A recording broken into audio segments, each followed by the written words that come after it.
이집트가 뭐 누구랑 전쟁 선포를 한 거예요? 이스라엘. 이스라엘이랑. 네. 근데 이집트가 왜 해요? 사실은 아랍어를 쓰는 나라 중에서 가장 인구가 많은 나라입니다. 이집트가. 아랍 세계 최중심국이었어요. 모든 게 이집트에서 시작합니다. 근대 문명이. 영화 뭐 이런 거 전부 다. 그래서 5월 14일 날 이스라엘이 독립선언을 하잖아요. 이제 그날 딱 기다린 거죠. 그날 저녁. 이집트의 공군기가 텔아비브를 폭격하면서 전쟁이 시작됩니다. 야.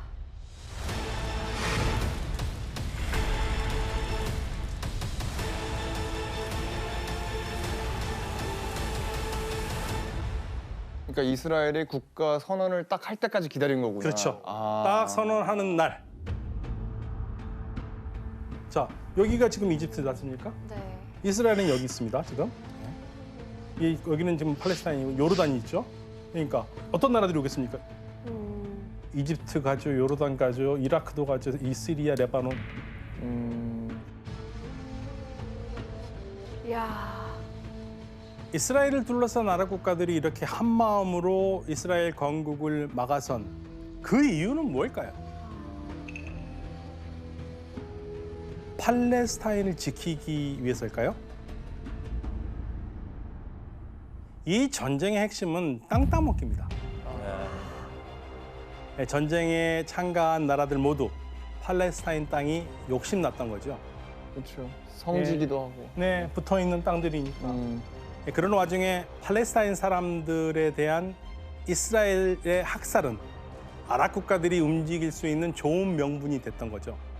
특히 이집트는 아랍에서 가장 강한 나라로 아랍의 큰 형님 역할을 자처했기 때문에 가장 먼저 이스라엘에 쳐들어간 겁니다. 그러니까 여기 어떤 생각하냐면 사실 우리가 그러잖아요. 하나 딱 두고 5명이 둘러싸여 있으면 요거 하나 못 이기겠어. 그 생각 안 하세요? 그렇죠. 그럴 것 같아요. 네. 그 당시의 아랍 국가들도 기다려, 우리가 다 쓸어버릴 거야. 지중해 다 쓸어버릴 거야라는 말을 했었어요. 그러니까 뭐 이 전쟁은 뭐 하나마나 이길 거라고 다들 생각했죠.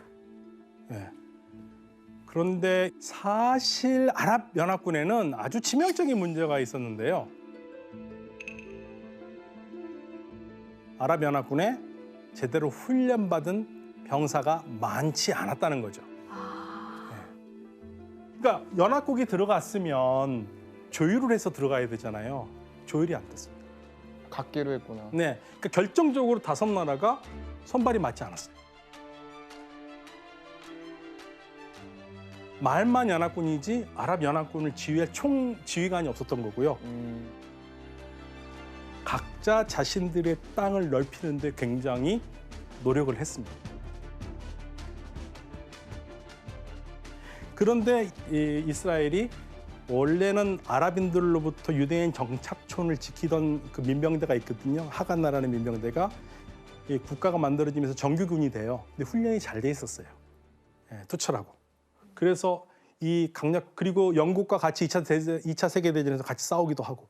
그래서 잘 돼 있으니까 이게 질적으로 차이가 있었던 겁니다. 처음 시작할 때는 군대 수가 아랍은 약 2만 3천이고 이스라엘은 3만 명 정도의 훈련된 군인이 있었어요. 근데 훈련된 군인의 질을 따지자면 아랍보다 훨씬 더 전쟁 경험도 많고 싸움이 잘해요. 실질적으로 여러 면에서 이스라엘이 질 전쟁은 아니에요. 예. 그래서 1차 전쟁은 했지만 어떻게 되겠습니까? 이 이스라엘이 승리를 했는데 지도가 어떻게 변했는지 한번 지도를 한번 보시겠습니다.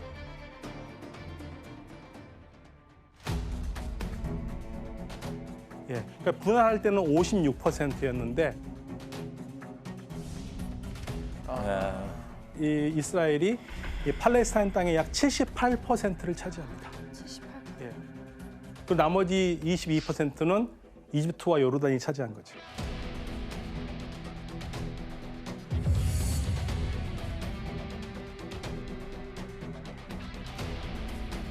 다 먹었네 거의. 네.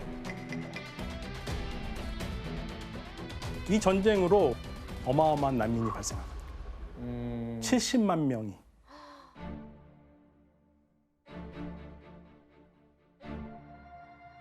네, 저렇게 난민이 난민들이 발생하는구나. 예, 피하는 국민입니다. 이 난민 문제가 상당히 심각해요. 70만 명인데 아직까지 못 들어가고 있거든요.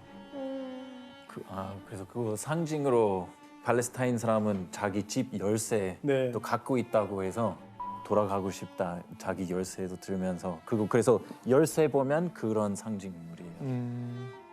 그 아랍 사람들한테는 거의 재앙이겠네요. 그렇죠. 한쪽은 축제의 날이고 한쪽은 재앙, 아주 그냥 뭐 재난의 날. 예. 대재해. 대재난. 예, 1차 전쟁 후 지도를 보시면 팔레스타인 사람들은 이제 이쪽 지역에서 살게 되는 거죠. 살게 되는데 이 많은 팔레스타인 사람들이 이스라엘이 지배하는 지역에서 살기는 어렵잖아요. 그러니까 이제 이런 지역으로 도망가게 되는데 이게 우리가 지금도 항상 얘기가 많이 나오는 가자와 웨스트뱅크, 요르단강 서안 지역이에요. 미국에서도 이게 가장 많이 나오죠. 지난 10일부터 시작된 이스라엘과 팔레스타인 간의 무력 충돌이 가자 지구에서 이제 서안 지구로까지 확산하고 있습니다. 그리고 호시탐탐 이제 그 다음 기회를 노리게 됩니다. 제 2차 중동 전쟁이죠. 제 3차 중동 전쟁이 시작됩니다.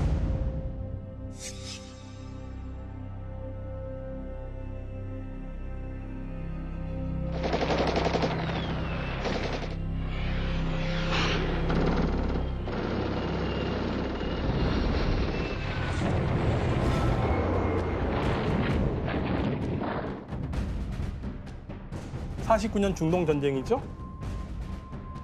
3차 중동 전쟁 때 이집트는 시나이 반도를 다 뺏깁니다. 무려 이스라엘의 땅은 3배나 넓어지거든요. 그런데 뺏긴 아랍에서는 얼마나 화가 나겠습니까? 그 아랍인들이 모여서 결의를 합니다. 3가지는 안 한다, 이스라엘과. No peace, no negotiation, no recognition. 이스라엘과 평화 없다, 협상 없다, 인정하지 않는다.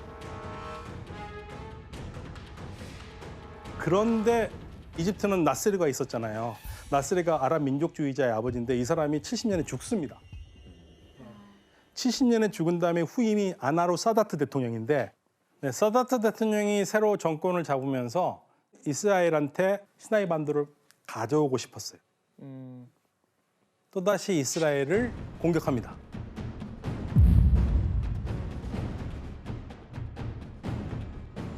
이스라엘이 어마어마해요. 이스라엘 비행기들이 날아가가지고 공군기를 다 부셔버려요.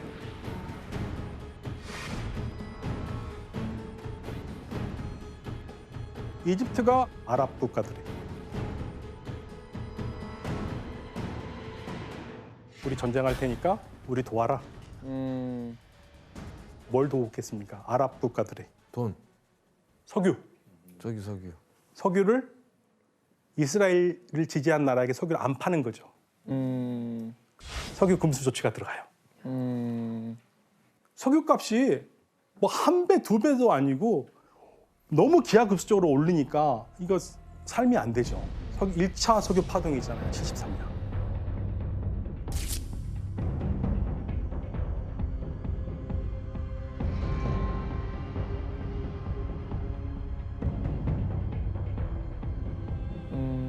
그러니까 절체절명의 상황이죠. 사실 이스라엘이 이거 잘못하면 우리 큰일 나겠구나 하는 생각이 있어요. 그러니까 이스라엘은 다 이겨가던 전쟁을 중단할 수밖에 없었죠. 이집트의 사다트 대통령과 이스라엘의 백인 총리는 아주 놀라운 결정을 합니다. 수십 년간의 기나긴 전쟁을 멈추고 평화 협상을 하기로 한 거죠. 카터 대통령이 미국 캠프 데이비드 별장에서 합숙을 합니다. 합숙. 예, 그 사진 한번 보실게요. 저게 그 캠프 데이비드 협정인가요? 네, 캠프 데이비드. 그러니까 이 사실은 백인이요. 여기서 굉장히 얘기합니다. 내 눈이 튀어나가고 내 팔이 떨어져 나가도 못한다고 그랬었어요. 처음에. 네, 굉장히 강경했습니다. 그런데 결국에는 6.1 전쟁 때 뺏겼던 시나이 반도를 주기로 하고, 근데 팔레스타인 문제는 차차 논의한다. 예. 그래서 부실한 결론이긴 하지만 그거를 깨고 적과 손을 잡은 거죠. 예. 어? 누가 내려와?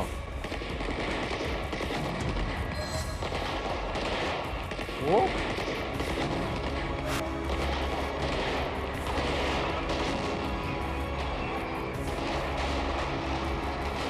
뭐야?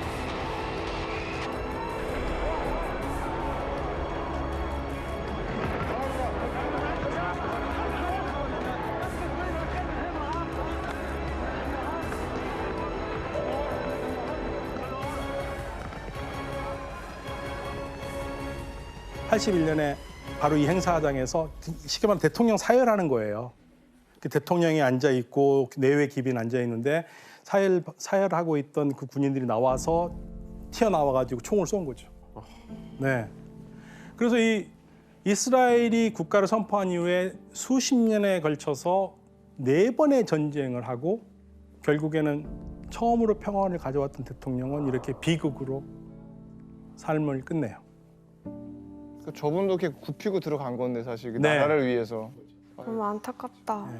그래서 이집트가 이스라엘과 평화 협상을 맺었지 않습니까? 네. 그리고 이제 그 인물은 안타깝게 죽었고, 그래서 전쟁이 가라앉나 했어요.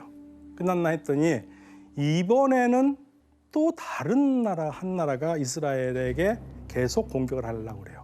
이란? 이란. 이란이야? 또? 그게 지금 이제 지금까지 넘어온 거잖아요. 그렇죠. 그러니까 이란이라는 나라를 우리가 얘기를 해드리면 이란과 이스라엘은 너무나 좋은 사이였어요. 그런데요, 여기서 79년에 이란이 반미 이슬람 공화정으로 바뀌면서 이스라엘을 보는 눈이 완전히 달라진 거죠.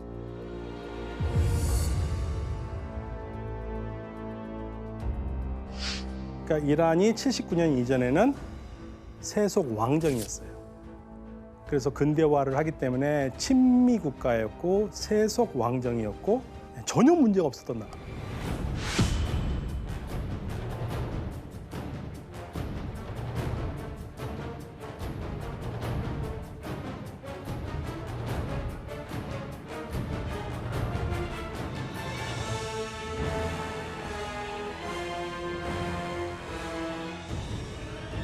이란의 혁명의 구호는 억압받는 자를 해방시키는 겁니다.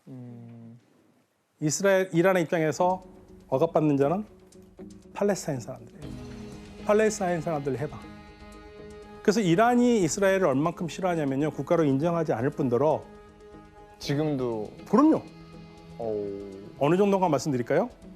자, 이스라엘 선수하고 제가 내일 결승전을 하게 돼 있습니다. 이란 선수입니다. 제가 이스라엘 선수하고 결승전을 할까요, 안 할까요? 기권하나? 기권합니다. 와, 경기 자체. 그럼 이스라엘은 너무 고맙겠네요. 그렇죠. 만약에 결승전인데 그러면 금메달 따는 거죠. 네. 와, 지원이 형은 참 평화 잘 어울리시는 분이에요. 아, 그럼요. 정말. 좋은 게 좋다고 또 정말. 게. 이란한테 고마워야겠네. 네. 그래서 이제 이란이 이스라엘을 적대하면서 중동에는 언제 전쟁이 터질지 모른다는 긴장감이 고조가 됐고요.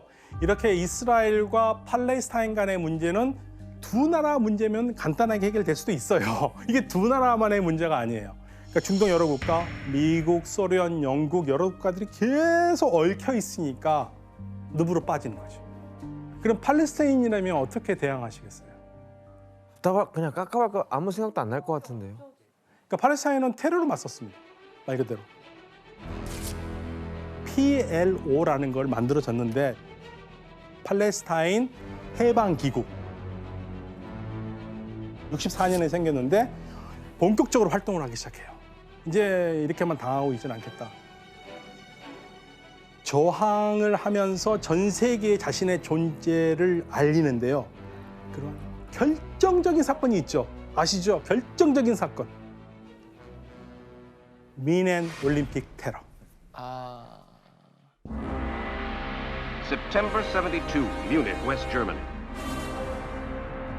Black September stunned the world by gaining entrance to the Israeli pavilion at the Olympic Village, capturing 9 members of Israel's Olympic team. 이스라엘 선수단을 납치를 해서 이스라엘 선수를 급습해가지고 사건을 벌입니다.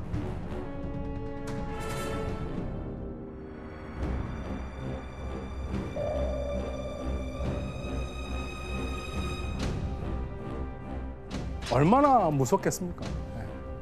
이 미넨 올림픽 테러 사건 이후에도 이스라엘 항공기 납치하고 군사시설 공격하고 그러면서 이스라엘을 괴롭혀요. 이들은 레바논의 자리를 잡고 군사력을 점차 키워가고 있었는데요. 결국 이스라엘은 팔레스타인 해방 기구를 없애기 위해서 레바논을 대대적으로 침공을 하는데요. 이때 수도 베이루트는 이스라엘 전투기의 융단 폭격으로 아주 크게 파괴됐고요. 결국 이스라엘의 의도대로 팔레스타인 해방 기구가 레바논에서 쫓겨납니다.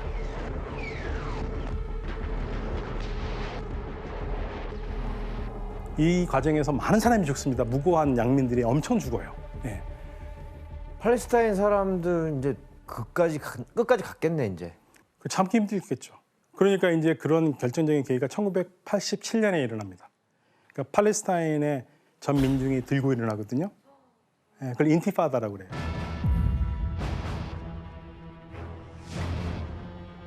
새로운 전법이에요. 무기를 쓰지 않고 저항을 해요.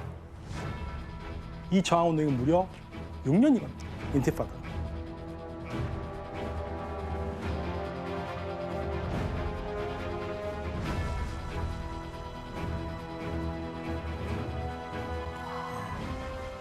그래서 팔레스타인의 대규모 민중 봉기를 계기로 새로운 조직이 생겨납니다.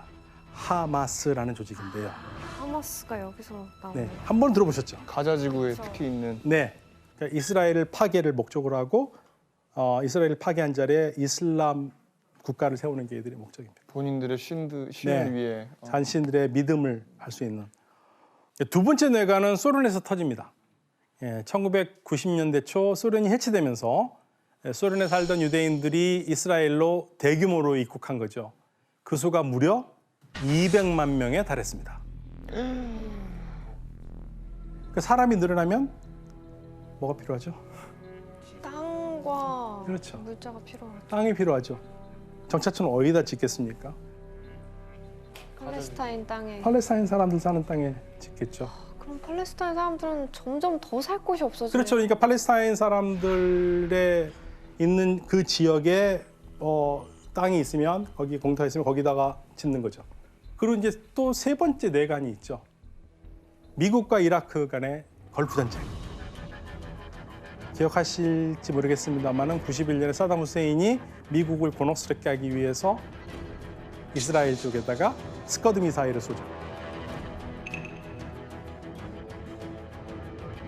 사담 후세인은 계속적으로 쿠웨이트 철수를 하라고 그랬을 때 그러면 이스라엘이 팔레스타인 땅에서 철수하면 우리도 그만큼 철수하겠다고 그랬거든요.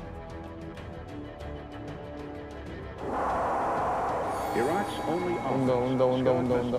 오 마이.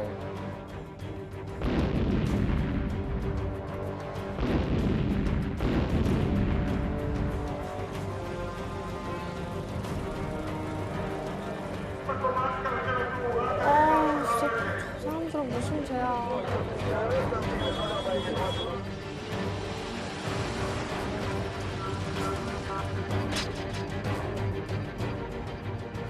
최초의 그 전쟁 신앙 중계였으니까. 그러니까 이스라엘 도심이 미사일의 공격을 당한 것은 건국 이래 처음이에요. 예. 무서웠겠다 그때. 예, 위기감을 느꼈죠. 근데 이스라엘이 그 보복 공격을 했으면 문제는 더 심각해집니다. 그때 뭐 3차 대전 얘기까지 나올 정도로. 그러니까 보통은 이스라엘은 보복을 해요. 근데 여기서 보복하면은 일이 걸치기 때문에 이스라엘이 참았습니다.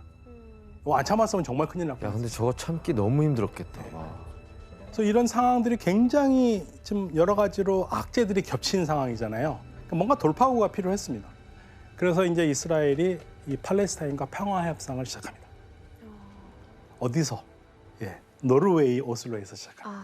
오슬로 몰래. 협정. 네, 결국에는 아주 긴 협상, 무려 8개월에 걸친 긴 협상 끝에 양측이 이스라엘과 팔레스타인 PLO가 평화 선언을 합니다. 1993년 오슬로 협정입니다. 그래서 이 이스라엘과 팔레스타인 간의 협정 내용 크게 두 가지입니다. 첫째, 팔레스타인 측은 테러와 폭력을 포기하고 이스라엘의 생존권을 인정한다. 두 번째, 이스라엘은 팔레스타인 사람들이 살 수 있는 영토를 합법적으로 제공한다.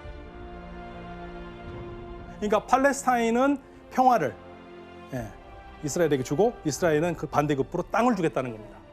평화와 땅을 맞바꾸는 거죠. 그리고 이 악수로 노벨 평화상. 노벨 평화상을 받죠. 노벨 평화상을 받습니다. 공동으로. 그런데 아무튼 이 오슬로 협정으로 팔레스타인 자치 정부가 만들어집니다. 이 가자 지구가 있고요. 그리고 이제 요르단강 서안 지구가 있지 않습니까? 여기에 이제 팔레스타인 자치 정부가 만들어지고 그러면서 관할을 나눠요. A 구역은 팔레스타인이 관할을 하고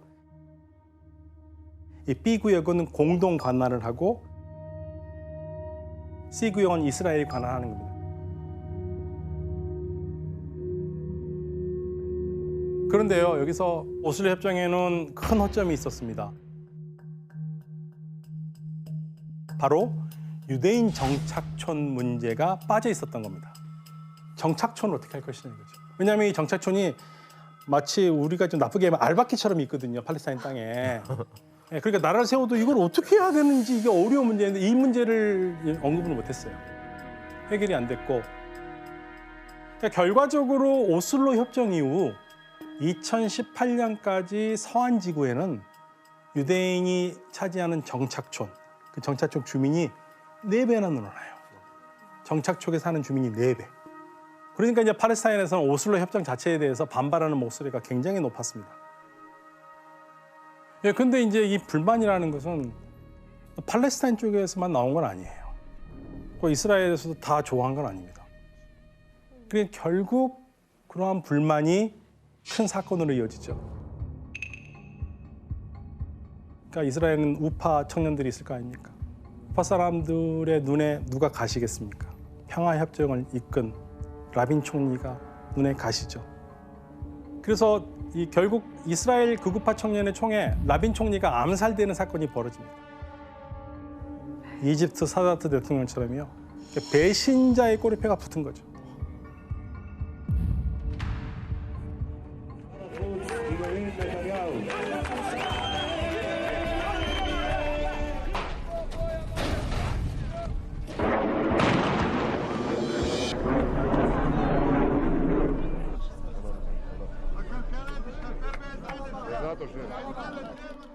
더군다나 반대판에 서 있던 정치인 네타냐후 총리는 오슬로 협정은 무효다.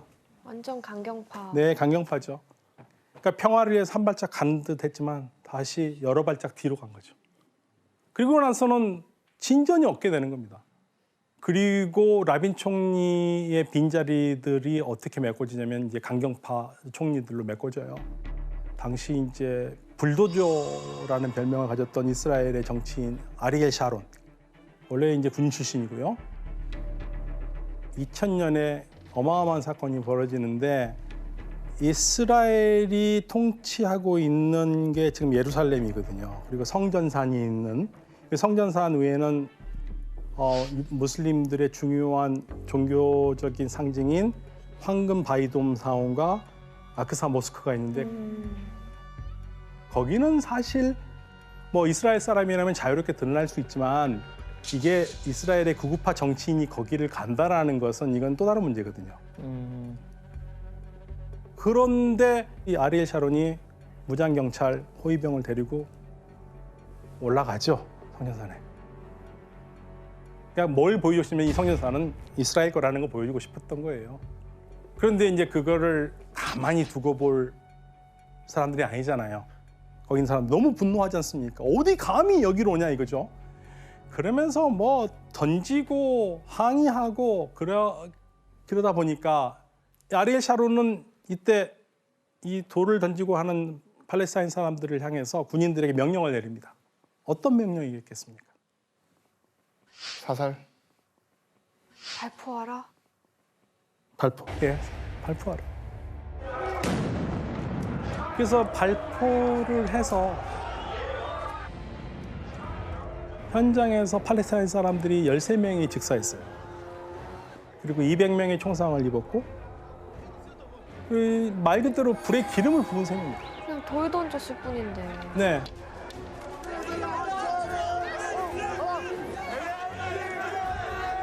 여기에 맞서서 팔레스타인들이 다시 전체적으로 봉기합니다. 제2차 인티파다가 일어나요.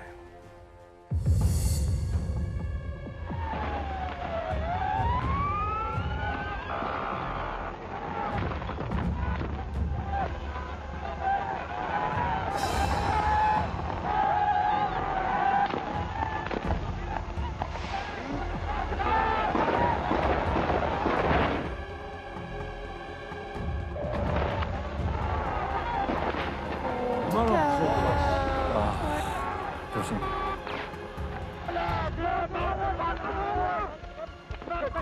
그 순간 뭐야? 안 돼.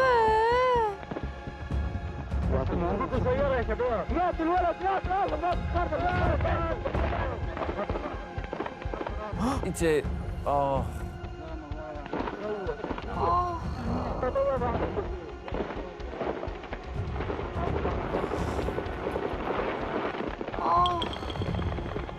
어떡해. 이스라엘 입장도 있고 팔레스타인 입장도 있지만 그 과정에서 저렇게 무고한 사람들이 죽는 게 너무 화가 나요, 진짜. 그렇죠. 12살 먹은 소년이에요. 아버지와 함께 중고차 시장에서 차를 보고 집으로 돌아가는 길인데 불행히도 시위 현장에 중간에 낀 거죠. 어떡해.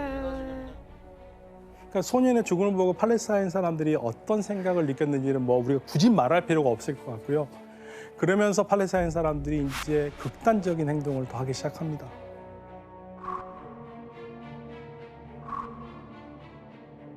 자살폭탄 테러입니다. 저 때가 이제 좀 네. 시작이 된 거군요. 그리고 이 자살폭탄을 받으러 가는 사람들이 훈련받은 사람들이 아니에요. 젊은이들이 가는 겁니다. 이스라엘 군에게 가족을 잃은 16살 먹은 평범한 소년이 그리고 두 아이의 엄마 이런 사람들이 자살폭탄범이 돼요. 그래서 2000년부터 약 3년간 무려 100건입니다.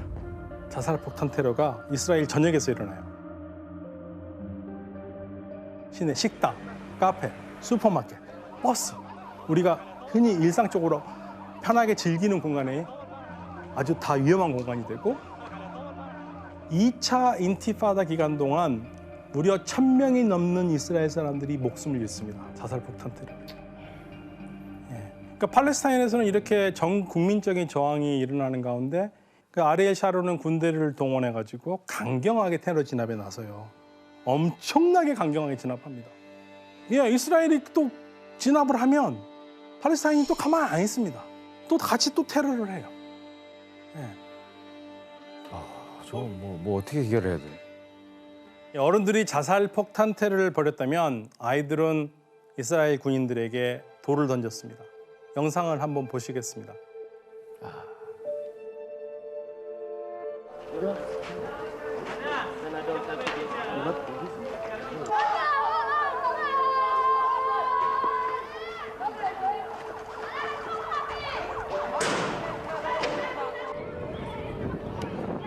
근데 소년들을 잡아가요. 저걸 이송하는 군인들은 이스라엘이에요. 네. 너무 애기들인데.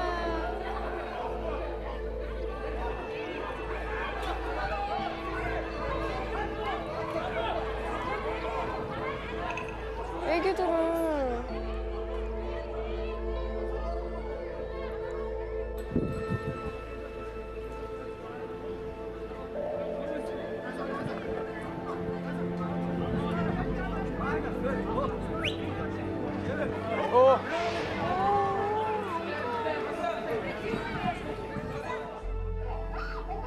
하지 마.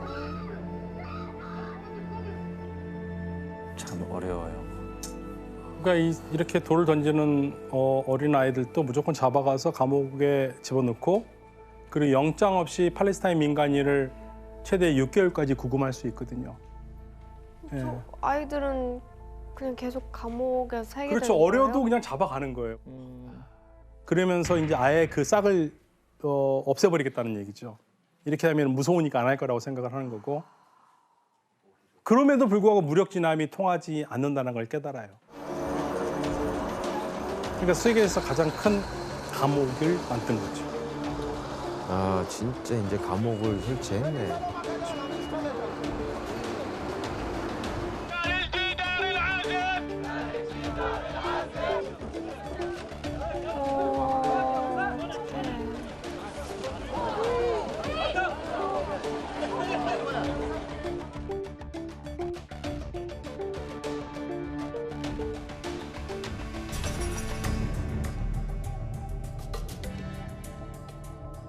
팔레스타인 사람들은 장벽 안에 계속해서 몰리고 있죠. 예. 또 이스라엘 사람들은 정착촌을 넓혀 나가고 있죠. 인간이 갈 수 있는 한계까지 계속 가는 겁니다. 그러니까 이스라엘군은 장벽을 세우지 못한 가자지구 바다까지 바다 쪽으로 연결되어 있으니까 예, 물자가 들어가지 못하도록 막고 있고 그 사람들은 그러니까 땅굴을 파고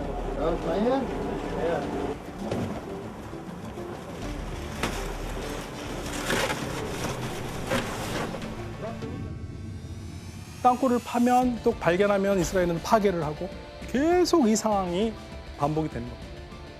그럼 죽으라는 얘기예요. 저렇게 장벽 채워놓으면 어떡해요?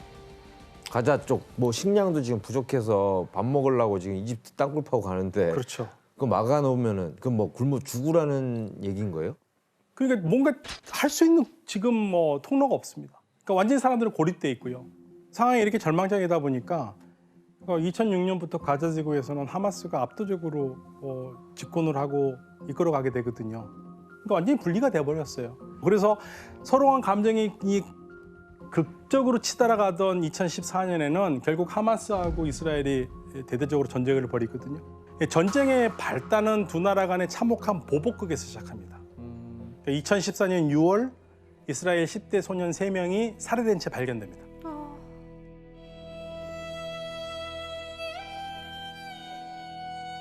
이스라엘 강경파는 당연히 이거를 하마스 소행이라고 단정 짓고 보복을 다짐하죠. 그리고 그 다음 날 이번에는 이스라엘 측에서 17살 된 팔레스타인 소년이 이스라엘 강경파에 납치돼서 불에 탄 주검으로 발견돼요. 그러니까 눈에는 눈, 이에는 이가 되는 거죠.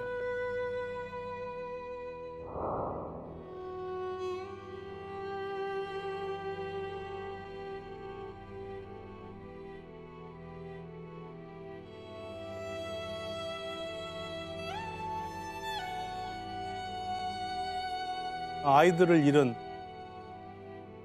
양측이죠. 서로 지금 슬퍼하는 겁니다.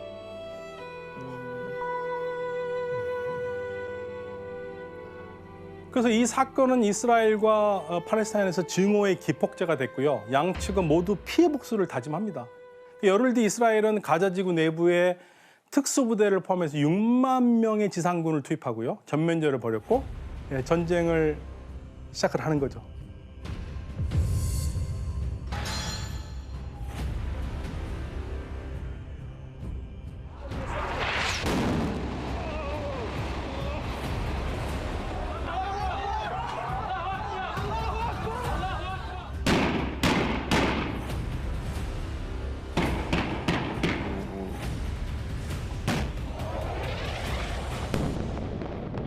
그냥 뭐 전쟁 영화 같은데? 계속적인 비극이죠. 이게 무려 50일 동안 이 싸움이 이어졌고요. 뭐 죽고 죽이는 전쟁 그리고 복수가 계속되다 보니까 서로 자체를 인정하기 어려운 상황이 됐어요. 그런데 여기 또 한 번의 거대한 폭탄을 던진 나라가 있습니다.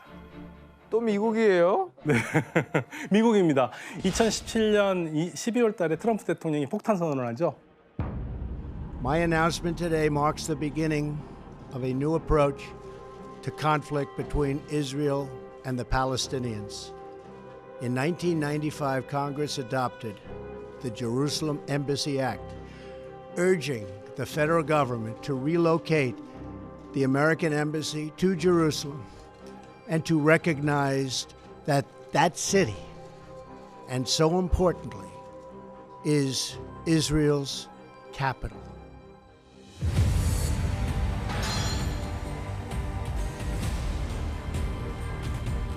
그러니까 예루살렘은 이스라엘의 정식 수도로 공인하고 미국 대사관을 예루살렘으로 이전하겠다고 했고 뭐 세계를 발칵 뒤집어놨죠. 왜냐하면 예루살렘은 말씀드렸듯이 분리객체, 분리된 곳이잖아요. 그래서 트럼프 폭탄 발언은 당연히 팔레스타인과 이스라엘 분쟁에 피바람을 몰아치게 한 거죠.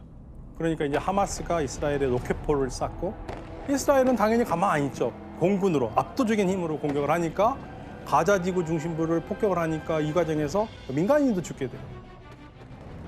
그래서 격분한 팔레스타인 주민들 수만 명이 가자 지구 분리 장벽 앞에서 거센 시위를 벌였고요. 그러니까 이스라엘군은 시위대를 향해서 또 총을 쏘고요.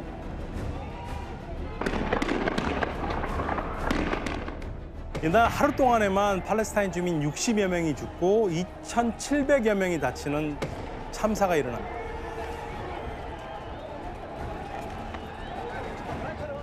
그리고 결국에는 트럼프가 새로운 안을 만들어요. 이 트럼프가 내놓은 새로운 거는 트럼프 대통령의 중재하에 아랍에미레이트, 바레인이 이스라엘과 아브라함 협정을 했죠.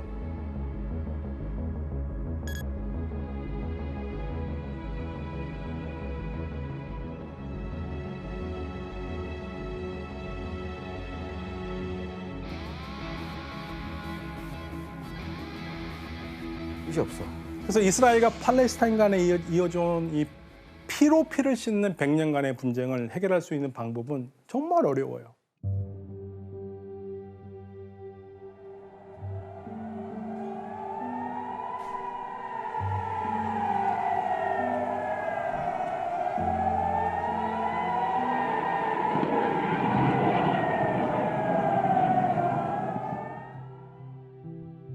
그래서 2014년에 있었던 50일 전쟁 당시 이스라엘과 팔레스타인 측에서 살해당한 이스라엘 소년과 팔레스타인 소년의 가족들이 이런 말을 합니다. 유대인이든 아랍인이든 어느 누가 자기 자식이 납치돼서 살해되는 상황을 받아들일 수 있겠는가? 양측 모두 피해 보복을 멈춰야 한다라고 호소했고요. 유대인 소년의 가족 역시 보복은 어떤 형태든 간에 부당하고 잘못됐다.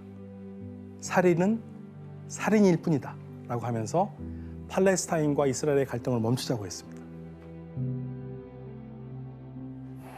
저는 이 피해자들의 목소리에서 결국 이스라엘 팔레스타인 분쟁의 답을 찾을 수 있다고 생각합니다.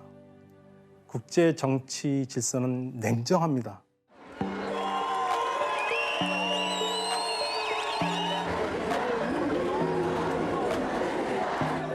그렇지만 이 양측이 이러한 피해자들의 목소리에 좀 더 귀를 기울일 때 평화로 한 발 더 나갈 수 있지 않겠습니까? 그런 날을 한번 기대해 보겠습니다. 이 갈수록 이 빈번해지던 항공 테러로 전 세계가 놀라고 있었던 1970년에요. 단 하루 만에 동시다발적으로 비행기를 납치하는 사건이 발생합니다. 납치를 당한 비행기들이 끌려간 곳이 안타깝게도 요르단이었던 거죠. 이 범인들이 요르단을 거점으로 삼고 테러를 일삼는 팔레스타인 무장단체였는데요. 그럼 테러란 거 요르단이 한 게 아닌 거잖아요. 그렇죠. 요르단이 한 건 아닌데 요르단을 이용해서 한 거죠. 야, 그럼 어떻게 피해 국가네요. 그렇죠. 네. 그래서 팔레스타인 무장단체는 왜 요르단을 거점으로 항공 테러를 일으킨 걸까요? 결정적인 계기는 바로 이 한 사건에서 시작됩니다.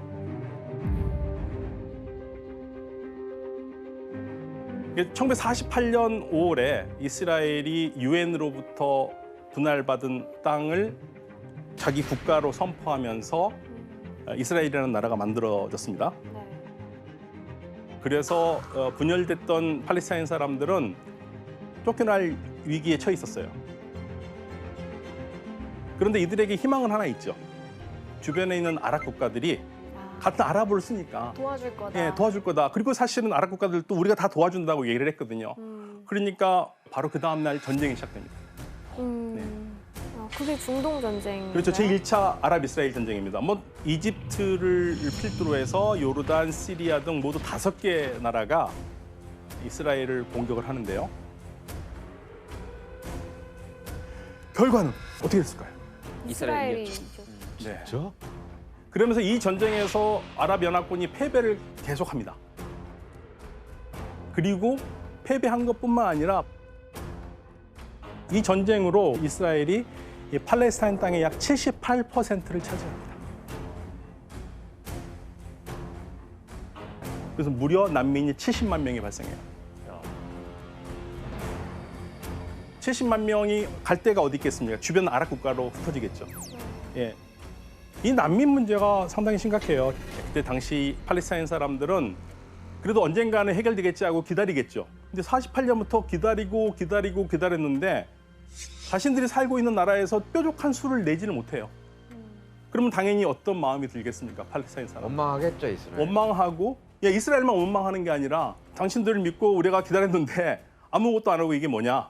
돌아가지도 못하고 난민 캠프에서 살고 있으니까. 그러니까 이집트의 당시 아랍 민족주의의 대표 주자였던 나세르가 1964년 1월 달에 아랍 정상들을 카이로에 불러서 제1차 아랍 정상회담을 열거든요. 이때 팔레스타인 사람들을 위한 팔레스타인 해방기구를 만들어야겠다면서 팔레스타인 해방기구라는 걸 처음으로 이제 발족하게 돼요. 예, 그래서 이제 우리가 흔히 알고 있는 피에로라고 하는 조직이 이때 만들어집니다. 피에로요?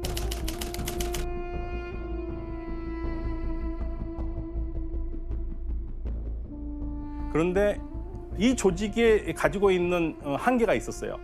실질적으로 이 조직이 움직이려면 아랍 국가들의 도움 없이는 어렵잖아요. 그렇죠. 협력이 필요하고. 협력이 필요하고. 근데 문제는 1948년 전쟁을 해봤잖아요.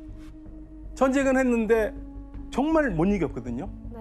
아랍 국가들의 도움에 절대 의존하면 안 된다. 그러니까 이 사람들은 피에로가 만들어진 게 그렇게 반갑지 않아요. 그래서 이들은 1959년 쿠웨이트에 모여서 팔레스타인 해방 운동이라는 기구를 만듭니다.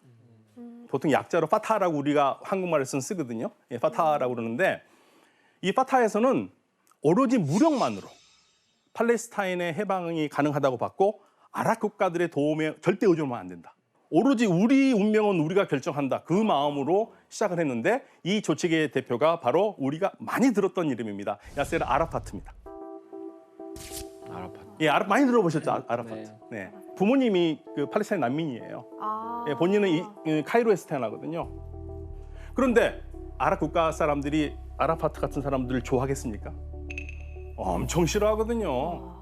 어떤 말까지 하냐면 제 아라파트가 만든 이 파타는 저 미국 CIA가 만들었을 거다.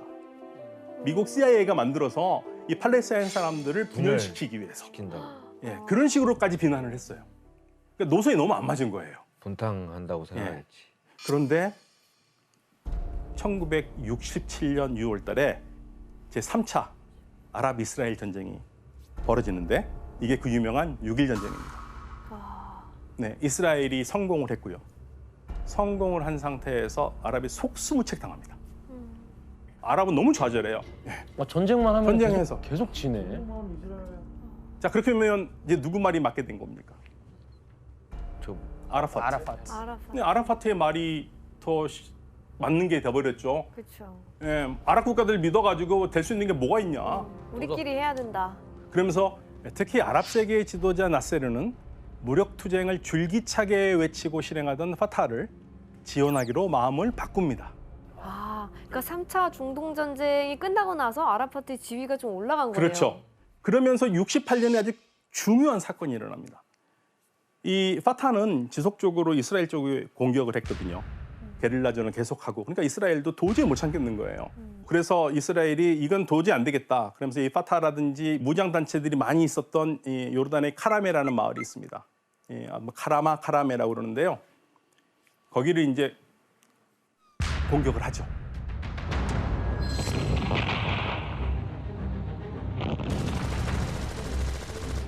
전쟁의 결과는 많은 부분에서 이 게릴라 캠프가 다 박살이 나요. 그런데 15시간 동안 벌어진 전쟁에서 도망가질 않았습니다. 와, 그 사기가 꺾이지 않았구나. 네. 그래서 이게 엄청난 신화가 되고요. 여기서 뭐가 생기냐면 이스라엘이 무적은 아니다. 그러면서 이 팔레스타인 해방 운동을 보는 사람들의 눈이 달라져요.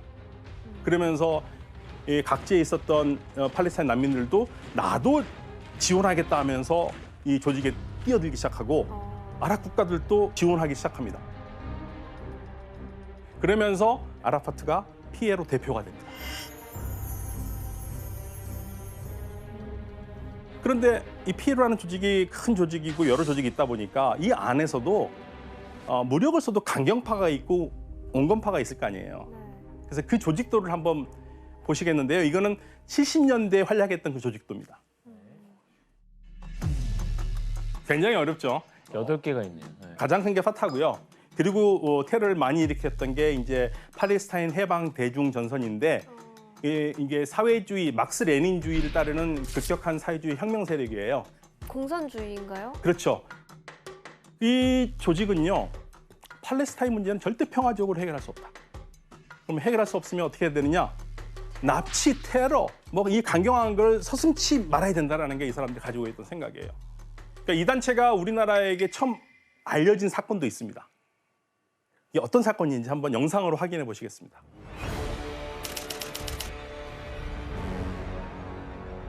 가자 지구에서 현지 취재를 나섰던 기자가 무장 귀환들을 위해 납치됐습니다. KBS 기자를 납치했어요? 네.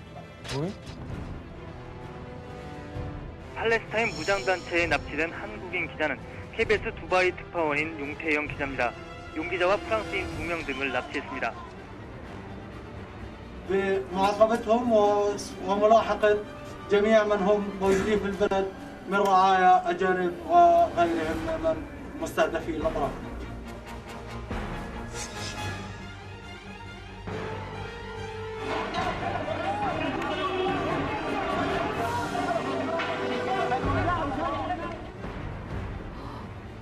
그래서 그 KBS 기자님은 어떻게 되셨어요? 아마 나중에 풀려났을 겁니다. 네. 다행이네요. 세계는 이들의 문제를 그냥 뭐 이스라엘과 팔레스타인 문제 또는 뭐 아랍의 일 이런 식으로 별로 관심을 갖지 않았어요.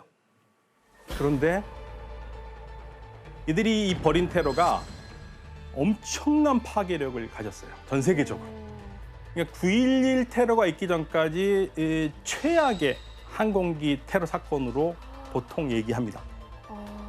바로 1970년 이른바 스카이잭 선데이 사건입니다.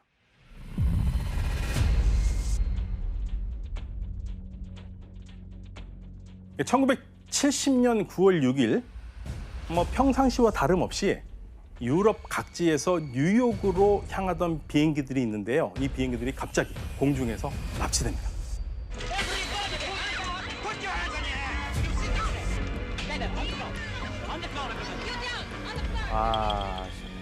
PFLP는 팔레스타인 무장 세력의 게릴라 조직원이었던 사람을 석방을 하다 이거죠. 그러면서 PFLP는 유럽 각지와 아시아에서 비슷한 노선을 무려 한 대도 아니고 4대를 납치합니다. 4대를 납치합니다. 와, 4대. 예. PFLP가 납치한 4대의 비행기는 모두 뉴욕을 향하고 있었습니다. 텔아비브를 떠나 비행 중인 이스라엘 항공기, 그리고 이스라엘 텔아비브와 벨기에 브뤼셀에서 출발한 미국 항공기, 쭈리히에서 이륙한 스위스 항공기, 이렇게 4대였습니다. 하지만 PFLP는 항공 테러를 실행하는 도중에 전혀 예상치 못한 난관에 부딪히게 되는데요. 뭐죠? 이스라엘 항공기 같은 경우에는 생각지도 않았던 경우 수 때문에 PFLP가 테러에 실패합니다. 왜냐하면 이스라엘 항공기에 사복경찰이 있었어요. 사복경찰이 테러범들을 제압합니다.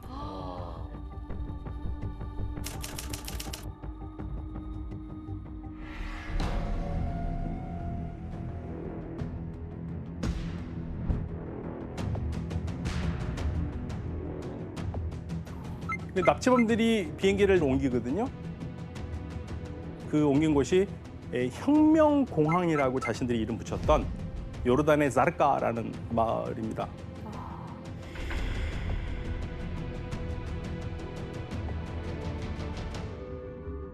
그리고 또 3일 후에 이들은 다시 9월 9일이거든요. 이번에는 승객이 116명이 탄 영국 항공기를 딱 정해서 추가 납치합니다. 특별한 이유가 따로 있어요? 영국 굳이? 이 납치를 주도했던 그중에 아주 중요한 사람이 있었는데 영국에 잡혀 있어요? 네, 사진 한번 보실까요? 바로 납치를 주도했던 레일라 칼레드라는 여성입니다. 아, 이분이 비행기를 납치를 했다고요? 네, 그러니까 칼레드가 9월 6일 날 납치를 했던 이스라엘 항공기 이게 실패했잖아요. 네. 그러면서 영국한테 이제 교도소에 수감된 거죠.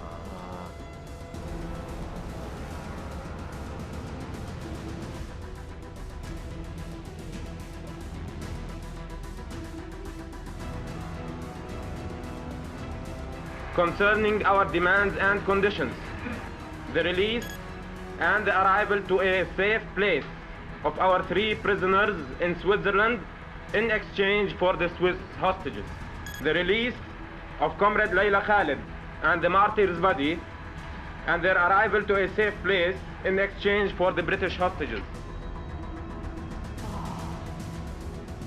그러니까 이제 이 납치범들은 비행기를 여기에 강제로 착륙을 시킨 다음에 나흘 후인 9월 11일에 미국과 스위스, 독일, 이스라엘 국적자들을 제외하고 인질들을 풀어줘요. 아, 승객 중에? 네. 아, 인질 교환을 하려고 한 거네요. 우리 요구 사항만 들어주면 우리는 뭐 나쁘게 할 게 없다. 네. 네, 그걸 보여준 거예요. 그러니까 이제 자국민들을 보호를 해야 되니까 그 국가에서 제일 먼저 이제 협상에 나선 나라는 영국과 스위스였어요. 예. 그런데 미국은 강경하거든요. 왜? 네, 강경합니다. 근데 영국과 스위스는 협상을 진행하고 싶었지만 다른 국가와 협의를 해야 되니까 속도를 못 내고 있었어요. 그래서 이제 PFLP는 그러면 협상의 주도권을 누가 있는지 보여주겠다. 그래서 기자들을 모아놓습니다. 그리고 보는 앞에서 비행기 세대를 동시에 폭파를 합니다. 와, 자기들이 납치한 비행기를. 당시 영상을 한번 보시겠습니다. 무서울 것 같은데. 와, 근데 어떻게 비행기를 폭파할 시간? 엄청나죠?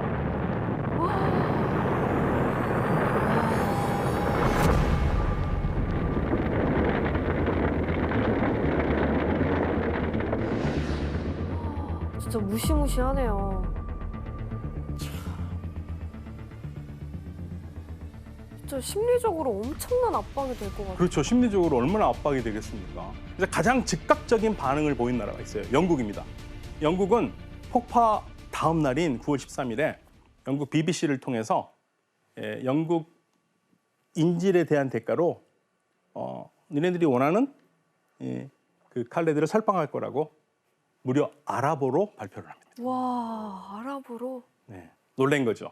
아시마드 씨, 근데 요르단에서 굳이 이렇게 저지른 이유가 뭐가 있을까요? 일단은 전쟁 때문에 요르단으로 온 난민들이 많았고, 네, 그래서 그 요르단 인구 중에서 거의 그때 60% 이상 팔레스타인 사람.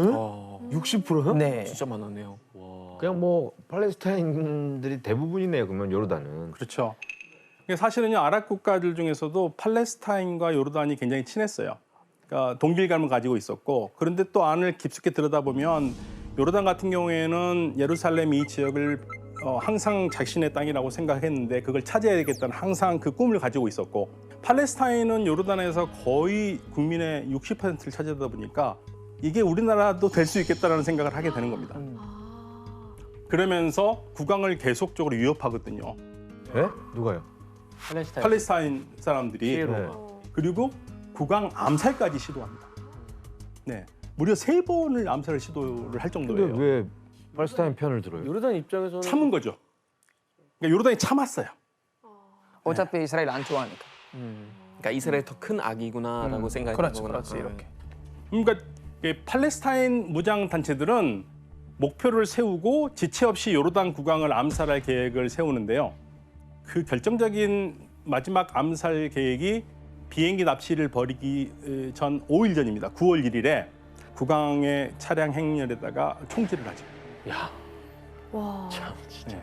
아니 뭐 국왕 암살 시도도 하고 비행기 납치도 하고 뭐 이 정도면은 국왕도 이제 참지 않겠네요. 그렇죠. 참지 못하는 겁니다. 이 비행기를 가지고 폭발을 하면서 문제는 국제사회가 비행기를 폭파한 이 테러범들을 비난하는 게 아니라 국왕을 비난합니다.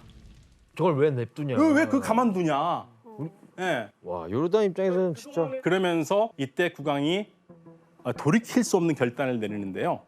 바로 피에로를 대상으로 계엄령을 선포한 겁니다. 자신의 천적이 된 피에로 전체를 요르단에서 쫓아내겠다는 의지의 표현인 거죠. 이제 피할 수 없는 요르단과 피에로의 전면전이 시작되는데요. 이 전쟁을 우리가 검은 9월 사건이라고 합니다. 블랙 세프템버라고 불러요.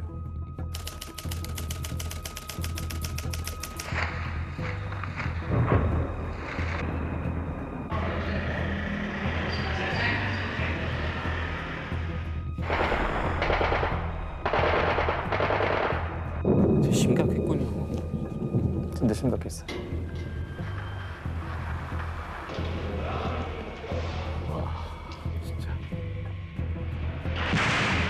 오, 깜짝 놀래 막. 터졌나 보다 뭐가. 이때 9월 17일부터 27일까지 10일간 벌어진 전투에서 최소 4,000에서 15,000명의 사상자가 나옵니다. 그러니까 한때는 친구였고 형제였다고 할 정도로 서로 좋아하던 사이라고 할 수 있는데 서로 총을 들이대니까 이거는 뭐 장난이 아니죠. 잡을 수 없네 이제. 그런데 피에로와 요르단의 전투가 심각하면 심각할수록 이게 단순하게 그냥 내전이 아니라 주변 국가들이 다 들썩들썩합니다. 그래서 이 아랍 국가들이 급히 들어오죠. 급히 들어와서 이제 화해시키려고, 문제를 종지시키려고. 결국에는 전쟁은 끝나는데 피에로는 더 이상 요르단에 있을 수 없다. 그래서 레바논으로 가게 됩니다. 어쨌든 결국 피에로가 물러난 거네요. 그렇죠. 그때. 물러났죠. 이제 검은 9월 사건이라고 그러는데 보통 블랙 세프템버라고 그러는데요. 피에로가 암만에서 쫓겨나는 치욕적인 결과를 맞게 되고요. 가만히 있지 않을 거예요. 복수할 것 같아. 그렇죠. 가만히 있지 않겠죠. 왜냐하면 그러니까 이스라엘한테 당했으면 차라리 그렇죠? 같은 아랍 민족 네, 같은 아랍이고 같은 목표를 갖고 있다고 생각했는데 어떻게 내가 아랍한테 이렇게 당할 수 있느냐라는 이 분노가 엄청납니다. 예. 그러면서 정확히 약 1년 후인 1971년 11월 달 이집트 수도 카이로의 한 호텔에서 아주 유명한 호텔입니다. 요르단 총리 와스피 아테를 죽입니다.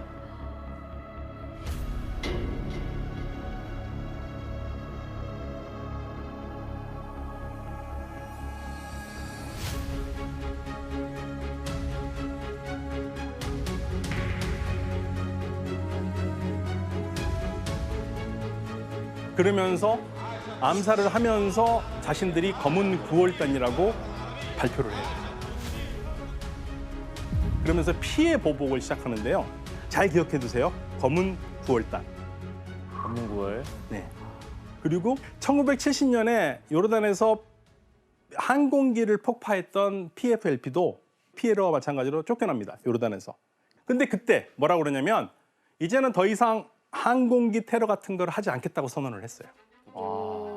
그런데 1970년 이 항공기 폭파 작전을 주도했던 사람이 와디 하다드라는 사람인데 이 사람은 거기에 동의 못한 거죠. 그러니까 이제 PFLP하고 갈라서요. 그럼 자기가 스스로 조직을 하나 만들어요. PFLP는 그대로 갖다 붙이고 작전단이라고, 작전부대라고. 그러니까 앞으로 계속 항공기 테러를 하겠다는 거죠. 그러한 테러들을. 그래서 이제 1972년 5월 30일에 남자 3명이 이스라엘 로드 국제공항에서 입국 심사를 받기 위해서 기다리고 있었어요. 그런데 입국 수속을 밟던 도중에 이들이 갑자기 가지고 있던 바이올린 케이스에서 이것을 꺼냅니다. 바이올린 케이스에서요? 총. 그러면서 테러를 또 일으켜요. 피해요? 잔인하죠.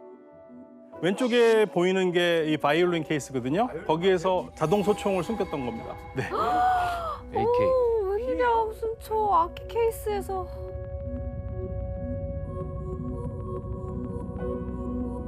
그리고 이 사건으로 공항 이용객 26명이 사망합니다. 그리고 80명이 크게 다쳤고요.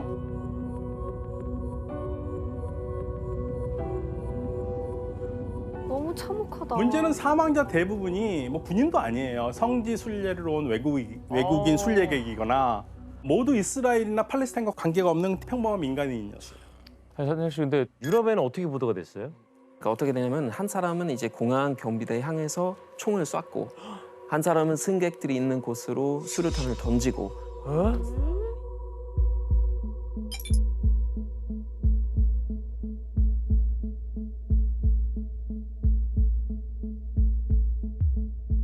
또 한 사람은 이제 활주로로 나가가지고 막 도착한 이제 이스라엘 항공기에서 내린 승객들 향해서도 총을 쏴가지고 많이들 죽었죠. 그래서 이번에는 이제 자세히 또 유럽에서 보도됐던 걸로 알고 있어요.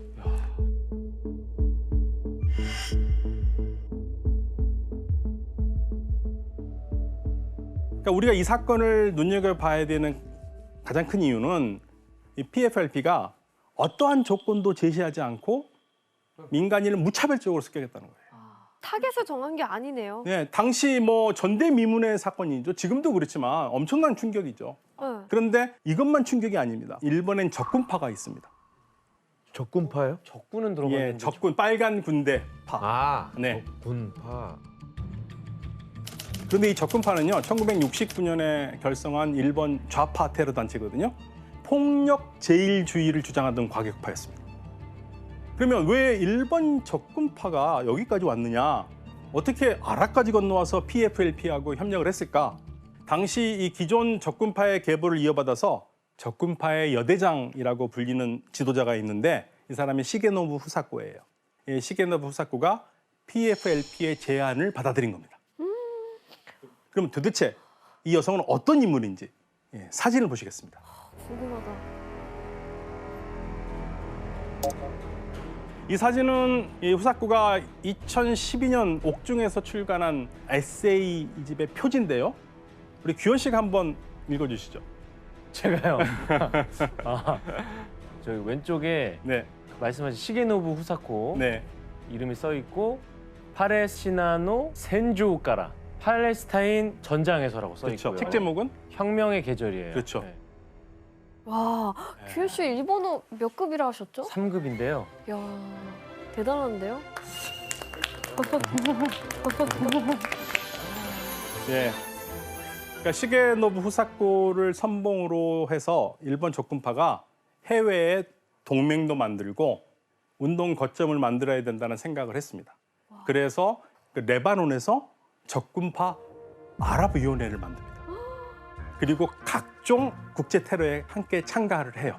그래서 이 72년 5월 발생한 이스라엘 국제공항 난사 사건이 이 적군파가 아랍과 동맹을 맺고 저지른 첫 번째 테러입니다. 그러니까 그 국제 테러의 배후에 저 여자가 있었던 거예요? 그렇죠. 일본 적군파 지도자였으니까. 와, 진짜 무섭다. 그러면 테러 주범이었던 오카모토 고조가 이 사건 이후에 어떻게 됐는지 한번 사진을 보시겠습니다.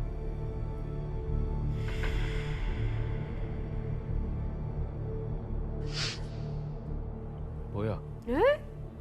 환영받고 있는데요? 그렇죠. 환영받고 있죠. 영웅 취급. 안 죽었어요? 아, 잡혔다면서요? 잡혔는데 죽이진 않았죠. 그리고 심지어 풀어줬어요? 네.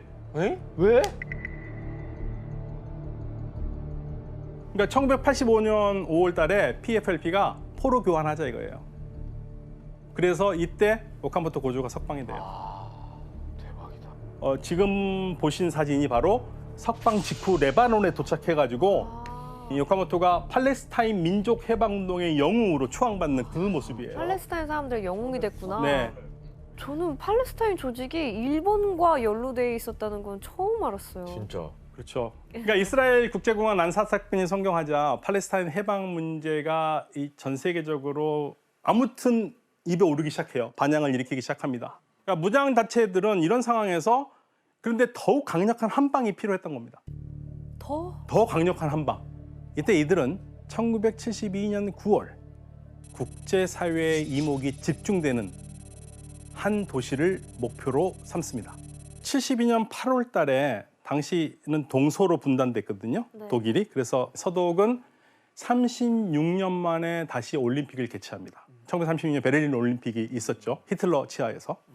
그럼 되게 오랜만에 서독이 좀 과시하고 싶은 게 있었겠네요. 그렇죠. 우리 이렇게 36년 만이에요. 경제가 들떴겠어요. 붕했어. 네. 예. 그러니까 이 올림픽은 정말 즐겁고 재미있게 만들고 싶었던 거죠. 평화롭고. 네.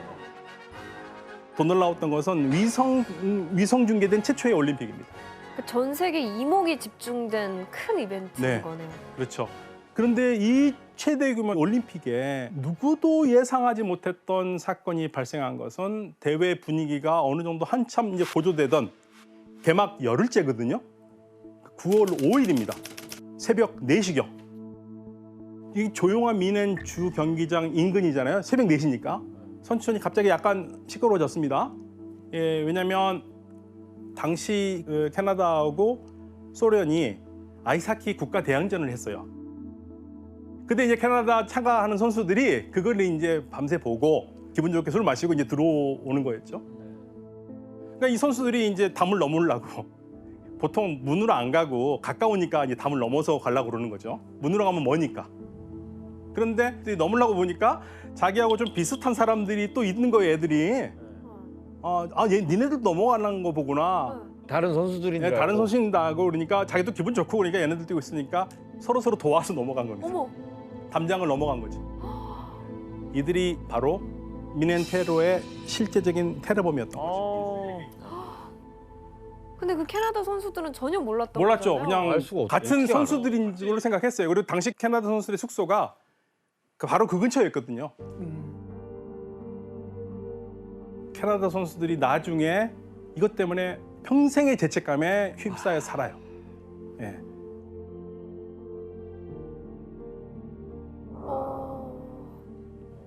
그러면 그 테러범들이 담을 넘었잖아요. 네. 그다음 어디로 갔어요? 어디로 갔는지 한번 우리 선수촌 조감도를 보시면서 확인해 보겠습니다.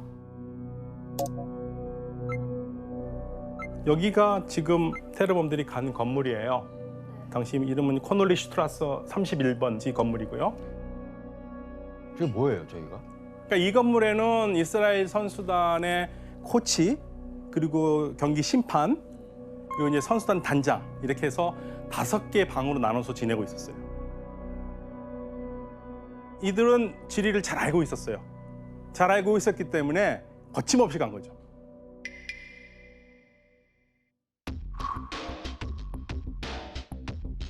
이 선수촌 건설에 투입됐던 인부였어요. 건설 때부터. 아니 그러면 언제부터 준비를 한 거야? 꽤 치밀하게 진부를 한 거죠. 이들은 이미 독일에 있었었고요. 건설 인부라고요? 네. 와. 그래서 이 제일 먼저 아주 거침없이 이 보안을 뚫고 이 태범들이 찾아간 것이 이스라엘 코치하고 심판이 잠을 자고 있던 방인데요. 이들은 이 열쇠를 복제를 했거나 아니면 훔쳤거나 그래서 잘 안 열렸거든요. 근데 안 열리니까 전화 이 따까따까 소리가 날 거 아닙니까? 그러니까 안에서 잠에서 깼던 레슬링 심판이 와보는 거예요. 그런데 보니까 막 문을 열고 들어오려고 그러는 거예요. 예, 깜짝 놀라죠. 근데 만약에 여러분들 지금 누군가 문을 열고 들어오려면 여러분들 어떻게 하시겠어요? 지금 방에는 다른 선수들도 있고 있습니다. 기다렸다가 택다운 해야죠. 딱 들어오는 순간. 아니 근데 한두 명이 아닐 텐데. 불이야 하는 거예요. 불이야. 그러니까 뭔가 소리를 치겠죠. 예. 뭐야? 누구야? 들어오려는 건 막아야 되고 소리를 질러 빨리 피하라고 그러겠죠. 역도 코치가 그 소리를 듣고 놀래가지고 숙소 뒷 유리창문을 막 깨고 도망가요. 이제 주변에 도움을 요청해야겠죠. 이때 역도 코치가 도움을 요청한 것이 우리 보도에 따르면 바로 우리나라 대표팀의 숙소였어요. 그러니까 우연히 온 거겠다. 네. 이때 이제 막 다급하게 들어오면서 역도 코치가 만난 우리나라 선수단이 우리나라 국가대표 배구팀의 최희식 감독하고 전호관 코치였어요. 그러면서 이 도움을 요청합니다. 새벽녘에 방문이 열리더니 Help me라고 외치면서 침입하는 사람이 있어 누구냐고 물었더니 영어를 못하는지 이스라엘만 외치고 총을 쏘는 흉내만 냈다. 안정을 시키고 바디랭귀지로 겨우 알아낸 것은 그가 역도 코치이며 괴한이 침입했다는 것이었다. 얼마나 놀랐을까. 이게 문제는 나온 사람들은 다행인데 지금 범인이 있는 그 선수촌, 그러니까 문을 안 열게 하려고 몸으로 막았는데 한두 명이면 막을 수 있을 거예요. 그냥 열려요, 거기. 열리고 안에 있는 사람들이 다 인질로 잡히죠. 무서워. 그러니까 인질이 된 대표단 사진을 좀 한번 보시겠습니다.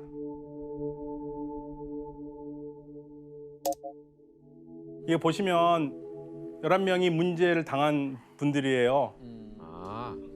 정말 운동밖에 모르는 사람들이고요. 요중에는 너무나 슬픈 사연들 가진 사람들이 많아요. 막 결혼해서 아기도 이제 낳은 데도 있고. 그리고 데이비드 버거라는 사람은 미국인이에요.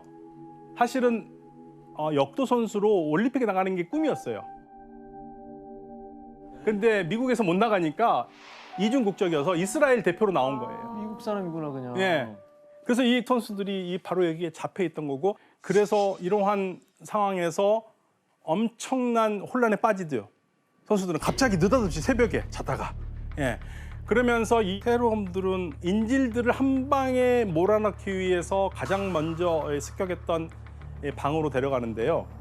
이때 이제 테러범들을 막으려고 덤벼들었던 사람이 모셴 바인베르크라는 사람. 어떻게 됐을까요? 제일 먼저 죽었겠네요.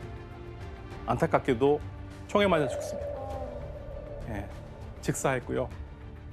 그리고 경고용으로 시체를 인질들 본 앞에 내던지고.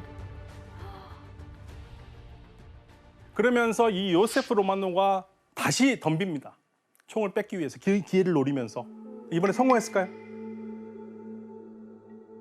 이 다른 태범이 총을 쏩니다. 총을 쏴서 바로 그 자리에서 사망을 했고요. 그래서 이렇게 11명의 선수 중에서 2명이 사망을 했고, 그리고 9명이 인질로 잡힙니다. 그런데 이제 때마침 이제 총격 소리가 계속 들리니까 경찰이 첫 번째 희생자인 모셰 바인베르크 있잖아요. 그분의 시신을 발견하게 되고, 이 시신을 발견하고 수습하는 도중에 이 건물 2층 발코니에서 검은 선글라스를 끼고 얼굴을 까맣게 칠한 남자를 봅니다.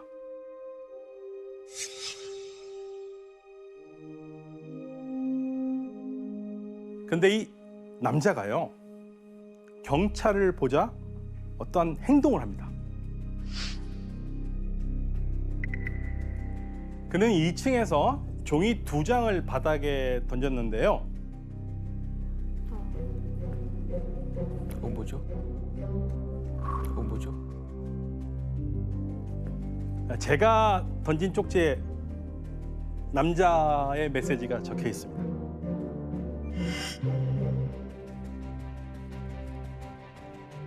뭐죠?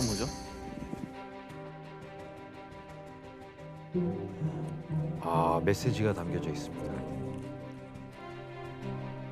오전 9시까지 이스라엘에 구금된 234명의 팔레스타인 죄수들을 석방하라. 그렇지 않으면 인질 2명을 추가로 살해하겠다. 검은 9월달. 이걸 경찰한테 준 거예요? 네, 종이를 떨어뜨린 거죠. 그러니까 보라고. 와, 진짜 대담하다. 검은 9월달. 그 검은 9월단이면 아까 그 요르단에서 쫓겨난 다음에 보복하기 위해서 요르단 총리를 암살하려고 했던 암살했던 그 단체잖아요. 예, 그 단체입니다. 그 조직. 이 검은 9월단이 미넨 테러의 실제적인 테러범이었던 거죠. 그리고 경찰에게 종이를 던졌던 사람. 이 사람은 이 테러를 이끌었던 리더 이사였습니다. 이사가 네, 이사. 예. 이사? 약간 예수란 뜻이에요. 네. 지서스. 그러니까 이사가 아랍어로는 예수인데 이 사람 원래 이름은 예수가 아니고 이 사람이 작전명이 그랬던 거예요. 이제는 테러범들이 나는 도문 구월단이라고 정체를 밝혔으니까 경찰이 나서야겠죠. 제일 먼저 테러 사건 소식을 들은 사람은 당연히 당시 경찰청장이었고 올림픽 보안 담당자였던 만프레드 슈라이버입니다. 그리고 이 소식은 다시 총리에게까지 가죠. 빌리 브란트 총리에게까지 이 소식이 전해져요. 그러면서 이제 독일도 이제 난리가 났죠. 엄청난 사건이잖아요. 그러면서 이스라엘의 총리에게까지 가죠. 근데 뭐 그럼 총리가 알았으면 그때 당시 이스라엘 총리가 뭐라고 그랬어요? 그러니까 당시 이스라엘 총리가요. 1차 아랍-이스라엘 전쟁 때 속옷에 수류탄을 품고 다녔다는 말이 있을 정도로 아주 산전수전을 다 겪었던 중동의 철의 여인 골다 메이르라는 총리였어요. 그런데 그렇게 강한 총리였음에도 이 엄청난 사건이 들어오니까 시간이 필요하다고 일단 독일 측에 답을 전하죠. 그러면서 이제 고민하는 사이에 아침이 밝습니다. 아침이 밝고 이때까지만 해도 외부에 알려지지 않았었는데 이 사건이 이제는 전 세계로 퍼지기 시작하죠. This is an ITN news flash from the Olympic Village in Munich, where early this morning armed Palestinian guerrillas raided the sleeping quarters of the Israeli team. The gunmen shot dead 2 Israelis and are now holding 20 athletes and 6 officials as hostages. The guerrillas are demanding the release of 250 Arabs held prisoner in Israel and have set noon as the deadline for their release. Negotiations are going on with the German government. The raid happened at about 4 a.m. 그러니까 독일은 2차 세계대전이 끝나고 완전히 달라진 평화로운 독일을 보여주고 싶었는데 그래서 최초로 위성 중계를 한 올림픽이었는데 이게 위성 중계를 한 올림픽에 좋은 것만 가야 되는데 이 막아낀 거죠. 위성 중계로 전 세계에 이런 사실이 알려지게 된 겁니다. 또 당시에 이 올림픽을 취재하기 위해서 전 세계에서 4,000명 정도 되는 이 기자들이 여기에 참가하거든요. 기자들이 몰려들고요. 막 사진 찍어대고 그냥 기자들이 계속적으로 선수단 근처에서 정보를 보도하고 사람들도 계속 내다보고. 그럼 중요한 정보가 송출돼서 나갈 수도 있잖아요. 그렇죠. 보통 이런 테러가 나면은 기자들을 접근하지 못하도록 막아야 될 텐데 그런 게 없었어요. 그런데 이제 문제는 이제 사건이 났지 않습니까? 그러면 이제 올림픽을 어떻게 하느냐? 올림픽을 해야 되느냐 말아야 되느냐 잠시 중단해야 되느냐 이런 문제도 있을 거 아니에요. 일단 사람이 2명이나 죽었어요. 그것도 선수가. 당연히 중단해야 되는 거 아니에요? 그런데 중단 안 해요. 아니, 자기들이 올림픽 하냐고. 선수들은 무서워서 경기를 하겠냐고. 예, 근데 항의가 계속되고 그러니까 사건이 난 지 반나절쯤 되는 3시 50분, 51분 이쯤에 일단 중단을 선언해요. 다행. 네. 다니엘 씨, 이런 사건이 발생해서 독일 사람들도 너무 놀랐겠어요. 너무 놀랐고 너무나 큰 충격이었던 게 사실 여기 그 선수촌 근처 가면 이제 하우스 강제 수용소 있거든요.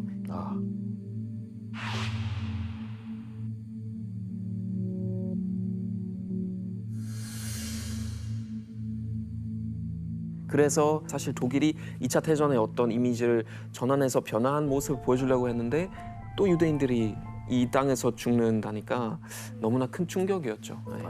또 되풀이 된다는 식의 또. 맞습니다. 그래서 그 철의 여인 이스라엘에서는 뭐 어떤 결정을 내렸어요? 협상은 어떻게 진행되고 있어요? 그러니까 1시가 됐는데 이스라엘 속에 답이 옵니다. 드디어 기다리던 답변이 왔는데요. 이 골다 메이르 총리가 이 철의 여인이 뭐라고 그랬을까요? 협상은 없다. 네. 테러범과 협상은 없다. 인질이 잡혀 있는데. 네. 사실 살리기 위해서는 뭔가 협상을 해야 되는데 그런 식으로 하면 앞으로 계속적으로 이런 일이 생길 거라니. 그래도 쉽지 않은 결정이죠. 쉽지 않은 결정이죠. 그러니까 이제 독일 쪽에서도 이제 입장이 난처합니다. 이거 어떻게 해야 되느냐? 이미 2명의 목숨을 잃은 것만 해도 감당하기 어려운데 안 되면은 인질이 다 죽을 수도 있는데. 그러니까 이제 이번에는 급하게 되니까 경찰청장이 테러범 리더 이사한테 네가 돈이 원하면 우리가 돈 원하는 대로 준다고 그랬어요. 네. 원하는 대로 해주고 너네들 나가게 해주겠다. 또 심지어는요. 어떤 제안까지 하냐면 정말 놀라운 제안인데 이거 제안하기 힘듭니다.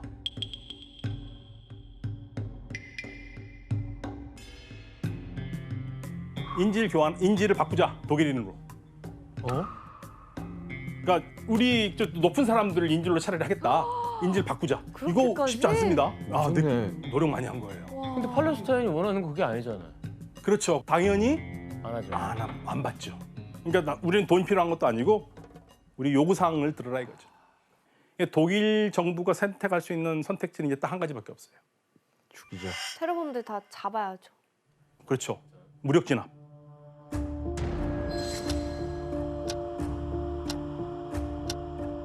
근데 문제가 하나 있습니다. 내가 제거할 테러범이 몇 명인지를 알아야 되잖아요. 독일이 몰랐습니다.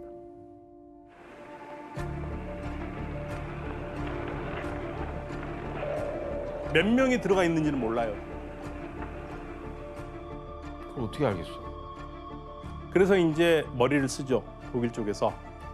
숫자를 알아야 되니까 제안을 합니다. 니네들이 데리고 있는 지금 인질이 어떤지 우리가 좀 봐야겠다. 그래서 높은 사람을 2명이 갑니다. 상당히 높은 사람이에요.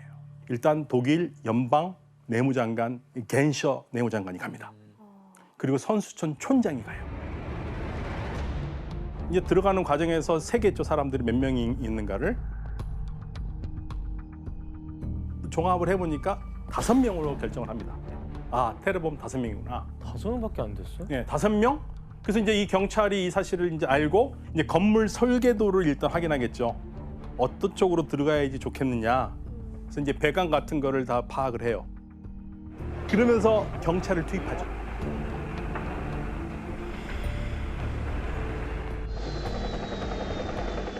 어디에다가? 옥상에다가. 네, 옥상에서 해가지고 잠입을 해서 이들을 처치를 하려고 그런 계획을 세웁니다. 그런데 이 작전이 시작되는데 갑자기 작전 실행 명령을 내리기 전에 계획을 바꿉니다. 왜요? 당시 이 상황들이 TV로 생중계를 되고 있었어요. 생중계. 그러니까 노출된 거예요? 예, 그 경찰들이 뭐 옥상에서 움직이는 거 그걸 전 세계가 다 봤을 뿐 아니라 범인들도 범인들 TV에서 다 보고 있는 거예요. 아니 저걸 보도한 언론도 진짜. 그러니까 경찰 작전을 비켜보니까 건물골단이 당장 경찰들을 철수하지 않으면 인질 2명을 죽이겠다고 그래요. 방법이 없잖아요. 사실 아직도 말이 너무 많아요. 관련해서 너무 말이 많고 그 당시는 제대로 된 어떤 대테러 교육 받은 경찰들도 아니었기 때문에 사실 너무나 틈이 많은 작전이었고 너무나 준비 안 돼 있었고 그런 상황이었죠. 야, 되게. 그런데 이 좀처럼 끝나지 않을 것 같았던 이 검은 9월단과 독일 경찰의 대치가 이제는 새로운 국면을 맞이해요. 그러니까 경찰이 진압하려다 실패했고요. 그러면서 이 팀의 리더인 이사가 이스라엘에 수감돼 있는 팔레스타인 사람들과 수감자와 인질을 맞바꾸는데 어디서 바꾸냐고 그러면 카이로에서 바꾸자는 거예요. 이집트에서? 이집트에 가서? 네. 그래서 이집트로 가는 비행기를 마련하라 이거예요. 그 협상 조건을 왜 그런 식으로 바꾼 거예요? 그건 이스라엘이 팔레스타인 수감자들의 석방을 거절했다는 것을 독일 정부가 전혀 전하지 않았기 때문입니다. 테러범과 협상을 하고 싶었던 독일이 이 사실을 묵인하고 시간을 계속 끌어왔던 건데요. 여전히 협상 가능성이 있다고 오해한 이 검은 9월단은 새로운 협상을 제안합니다. 독일은 다시 이스라엘에게 협상의 의지가 있는지 물었는데 답은 한 번 아니면 아닌 거예요. 예. 그래서 이제 독일이 할 수 있는 거는 테러범들이 비행기에 탑승하기 전 체포하거나 사살하는 것뿐이었습니다. 진짜 유일한 선택지가 유일한 그거 선택지예요. 하나네요. 예, 아무리 봐도 그것밖에 답이 없어요. 그래서 이제 독일은 비밀리에 진압 작전을 세웁니다.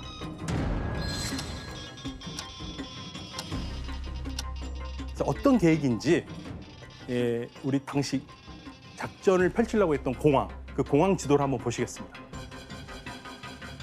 원래 계획은 선수촌 숙소에서 약 25km 정도 떨어진 독일군 공항인데 일단 독일 정부가 비행기를 준비를 합니다. 그러면 헬리콥터로 이 테러범들과 인질들이 이동하게 돼 있습니다. 그래서 군 공항에서 9시 30분에 카이로로 떠나는 게 최종 일정이었어요. 여기를 합의를 해요. 그런데 이제 이 테러범들과 인질들이 헬기에서 내리면 분명히 준비된 비행기를 리더 이사가 확인할 것이다. 네. 그래서 이 비행기에는 12명의 경찰이 있는데 4명은 승무원복을 입고 8명은 그냥 일반 정비복을 입고 있어요.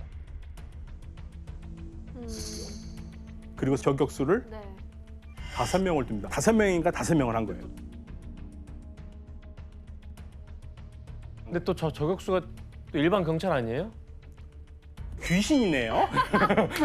저격총을 다뤄본 적 없는 사람 아니에요 혹시? 맞습니다. 어머. 그래서 독일은 시간이 필요하니까 다음 날 아침 8시로 좀 연기를 하자고 그래요. 근데 이제 테러범들은 안 된다고 그래요. 자기네들도 이제 심리적으로 육체적으로 피곤하거든요. 그러니까 독일은 어쩔 수 없이 준비를 하죠. 이거는 아무 탈 없이 뭐 누가 방송하거나 그럴 수는 없잖아요. 군 공항이니까. 어쨌든 계획대로는 착착 됐겠네요. 진행이. 이제 문제는 뭐냐면요. 그 공항 가기 전에 정리를 하려는 계획을 세웁니다. 경찰의 작전은 헬기까지 가는데 걸어갔는데 헬기장까지 저격병들을 세워놓고 가는 길에 정리가 하려고 했어요. 그거 힘든데. 가는 거 쏘는 거 힘들죠. 네. 그런데 이 테러범들도 유심도 많고 치밀하잖아요. 그러니까 테러범하고 경찰 쪽에서 같이 가거든요. 걸어가는데 갑자기 상황이 갑작스러운 상황이잖아요. 그런데 이사가 뭔가 있구나. 그래서 안 가. 걸어서는 안 가. 버스 대.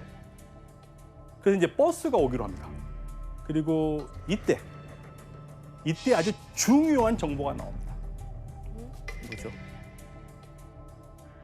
지금까지 테러범들은 몇 명이었죠? 5명. 5명이죠. 버스에 타는 거를 보고 8명이라는 걸 알아요. 어머. 근데 저격수가 5명이야? 그쵸. 3명 비네. 더 문제는 뭔지 아세요?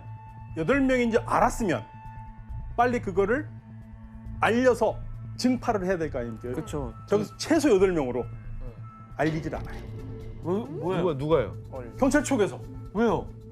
이게 모든 게 미숙해요. 이럴 수가 있는가 하는 생각이 정도로 그러니까. 너무 허술해요.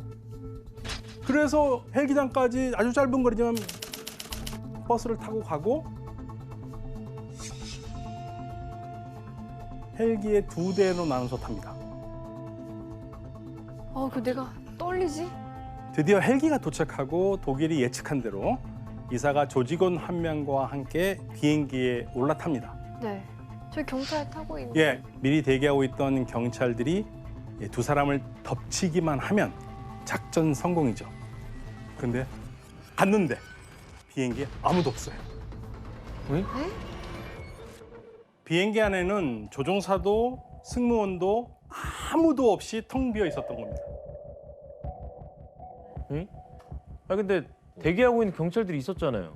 네, 원래 12명의 경찰이 승무원과 다른 정비병으로 이렇게 복장을 하고 맞이하기로 돼 있거든요. 그런데 본인들이 생각하기에 이건 너무나 위험한 작전이다. 이건 자살 작전이다. 불길한 느낌을 가지고 있어서 회의를 합니다. 그래서 이제 투표를 해요. 그래서 안 하기로. 그 자기들끼리 그게 가능해요? 근데? 네, 작전을 안 하기로 결정을 하고요. 그걸 책임자한테 통보하고 자기들 사라져 도망간 버렸어요. 거예요? 네. 그러니까 비행기가 텅 비어 있었던 거죠. 그냥 우왕좌왕했구나. 그러니까 사실은 숙련되지 않은 경찰들이었기 때문에 사실 경찰들이 그런 임무를 해본 사람들이 아니잖아요. 그러니까 무리한 점은 있었죠. 아니 그러면 검은 구월단은 당연히 비행기 탔는데 아무도 없어. 뭔가 이상한데? 쎄한데? 했을 거 아니에요? 그렇죠. 이건 함정이다. 믿기다. 예. 그러니까 둘이 비행기에서 막 뛰어 내려와서 가니까 이제 여기서 작전이 시작되거든요. 이때 관제탑에서 대기하고 있던 저격수들이 이들을 저격했고, 그러니 쓰러지니까 이제 그때부터 교전이 시작되죠. 난리가 났겠네요. 이러한 총격전 끝에 테러범 5명이 모두 사망합니다. 저격수들은 5명이라고 생각하죠. 테러범이 5명이라고 생각한 거예요. 이 8명이잖아요. 3명 더 있죠. 3명이 더 있죠. 예, 그러니까 이제 거기서 마지막 발악을 하죠. 시작됐네. 겁에 질린 9명의 인질에게 총을 난사하고 수류탄을 투척해서 모두 죽인 겁니다.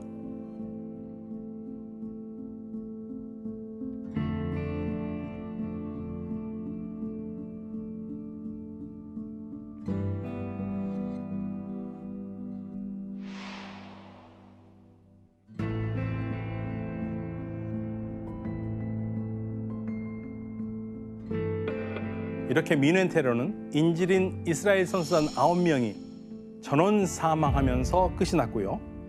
살아남은 테러범 3명은 모두 체포됐습니다. 민행 테러가 발생한 지 20시간 만에 드디어 사건이 종료됩니다. 선수들이 이렇게 다 죽어나가고 이런 상황이까지 됐으면 올림픽은 거기서 끝이 난 거죠? 저 더 이상 못하지 않을까요? 아무래도 끝을 내고 싶은 마음이 있죠. 사실은요. 당일날 일단은 추모식을 합니다. 조의도 표하고. 그리고 경기는 다시 시작됩니다. 네. 뭐가 맞는 건지 모르겠는데. 예, 그렇지만 이 결정은 많은 비난을 받아요. 많은 비난을 받죠. 왜냐하면 일단 선수단 11명이 죽었어요. 그러면요, 3명 살았다고 그랬잖아요. 3명은 잡았다고 그랬잖아요. 네. 그 3명 어떻게 됐을까요? 풀어주진 않았겠죠? 설마. 사형해야지, 사형. 설마 풀어줬겠어요? 이제 일단 감옥에 들어가겠죠. 재판을 기다리겠죠. 그리고 2달 후에 유유히 본인들의 근거지로 떠납니다. 오? 1972년 10월 29일. 시리아에서 독일 프랑크푸르트로 향하는 비행기가 있었거든요. 독일 여객기죠. 베이루트 국제공항에 잠시 경유를 하는데 이때 납치합니다. 네? 네. 그래서 이제 검문 구월단이 이 비행기를 납치를 하고요. 이들이 요구한 거는 여객기에 타고 있는 승객과 민행 테러 사건으로 독일에 수감된 테러범 3명을 막교환하자는 겁니다. 민해 사태 때 홍역을 치렀잖아요, 독일 정부는. 네. 근데 또 그런 게 싫어서 결국에는 11명의 승객과 7명의 승무원은 리비아 트리폴리 국제공항에서 테러범 3명과 맞교환합니다. 그러니까 이 독일 여객기 납치를 설계한 사람이 누구냐면요, 기획자 아부 다우드인데요. 그러니까 미넨 올림픽 테러 바로 전날 아부 다우드가 8명의 테러범과 저녁 식사를 같이 하고요. 그리고 이들이 테러하러 간 겁니다. 네. 이 테러 같은 경우에는 아부 다우드가 나중에 본인의 자서전에 뭐라고 쓰면 아라파트한테 이 사건을 다 보고를 했다 이거예요. 이 사건을 보고를 했고 아라파트가 신의 가호가 있기를 바란다고 그 말까지 했답니다. 그러니까 사실은 아라파트가 몰랐다고 할 수는 없는 거죠. 그렇다면 이 테러범들은 리비아에서 어떤 대우를 받았겠습니까? 열광적인 영웅의 대우를 받습니다. 예, 그리고 기자회견까지 합니다.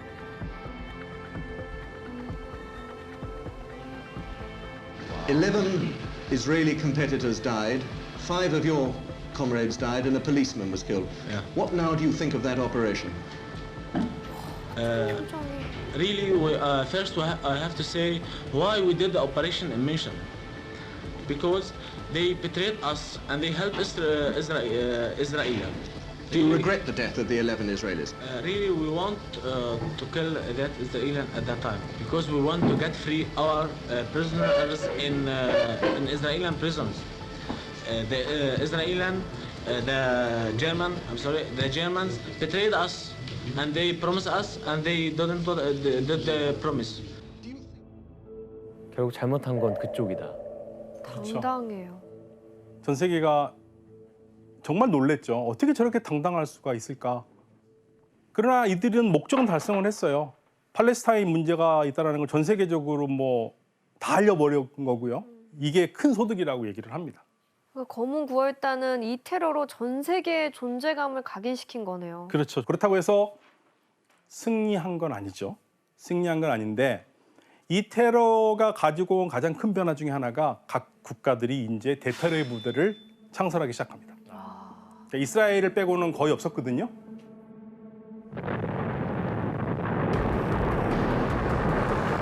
In the compound which houses Israel's team. Figures seen in the windows by gathering throng. 국경 경비대체 9그룹 GSG-9을 독일이 창설을 하고요.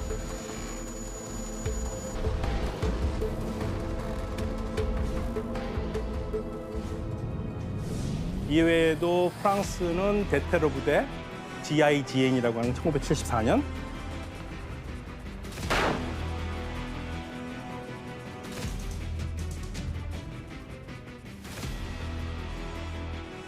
미국은 FBI 산하 스와트의 HRT를 1984년에 각각 창설합니다. 미넨 테러와 같은 상황에 대비하기 위한 그러한 작전이죠.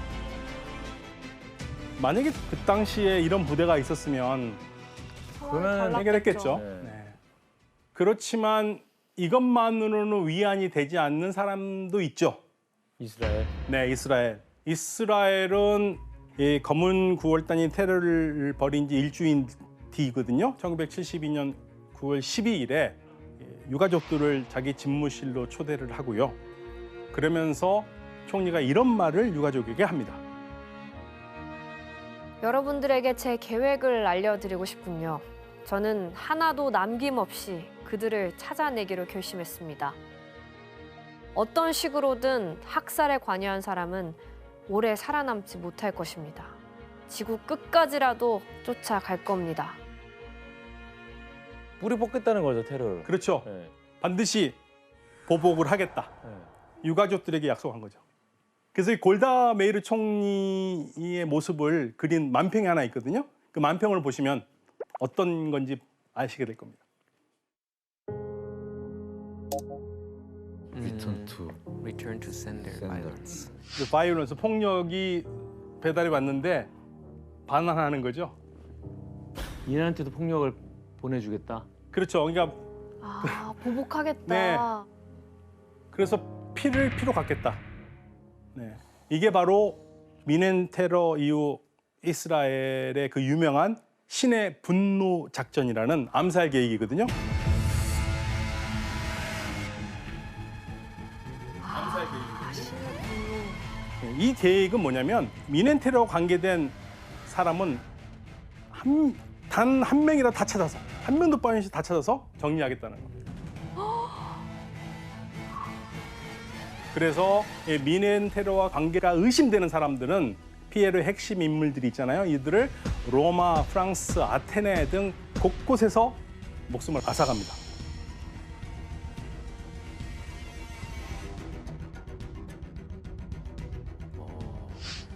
그래서 이스라엘이 내세운 암살 작전의 명분과 목적은 미넨 테러를 복수하는 것뿐만 아니라 이스라엘에게 테러를 하는 어떠한 도전도, 그러한 테러 분자도 미리 사전에 제거하겠다는 겁니다. 예. 특히 1973년 7월 21일에 노르웨이의 릴리하메르에서 미넨 테러와 밀접한 관계가 있다고 생각했던 살라메를 잡기 위해서 들어갔는데요. 이 살라메가 미넨 테러의 주범이라고 얘기한 것은 처음에 독일 언론에서 처음 얘기했고요. 그러면서 독일 언론의 보도가 이스라엘 쪽으로 가고, 그러면서 이 하산 살라메가 주타겟이 된 겁니다. 그런데 문제가 하나 생깁니다. 바로 살라메라고 생각해서 죽인 사람이 하필이면은 아무 관계가 없는 사람이었어요. 어머. 모로코의 평범한 이민자였고 웨이트로 일하는 사람이었고 아내가 임신 중이었던 사람인데 아내 앞에서 죽입니다.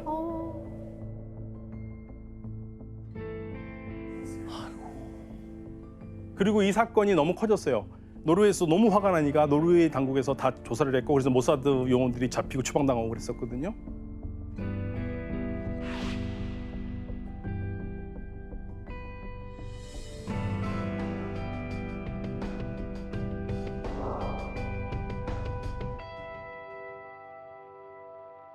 그러다 이스라엘이 테러의 주도권을 바꾼 사건이 하나 발생합니다.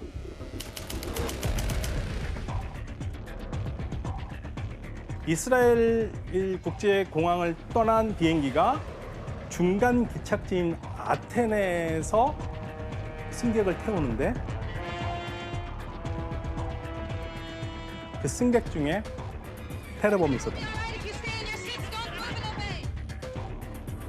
그러면서 비행기를 납치합니다. 테러를 하기 위해 탄 거예요? 그렇죠. 이번 항공 테러의 범인들은 기존 비행기 납치 테러로 유명했던 PFLP와 노선 차이로 분리되었던 더욱 강경한 조직 PFLP 작전단 소속이었습니다. 새로운 조직이었죠. 이처럼 팔레스타인 해방 운동을 위해 새로운 테러 조직들이 계속 생겨났지만 비행기 납치 수법은 기존 PFLP와 크게 다를 바가 없었습니다. 이들은 우선 다른 조직처럼 항공기를 자신들에게 유리한 땅으로 끌고 가는데요. Everybody listen to me. Put your hands down and take out your passport. 이들이 이번에 향한 곳은 아프리카 우간다의 엔테베였습니다. 그 유명한 독재자 이디 아민이 지배하는 땅이었죠.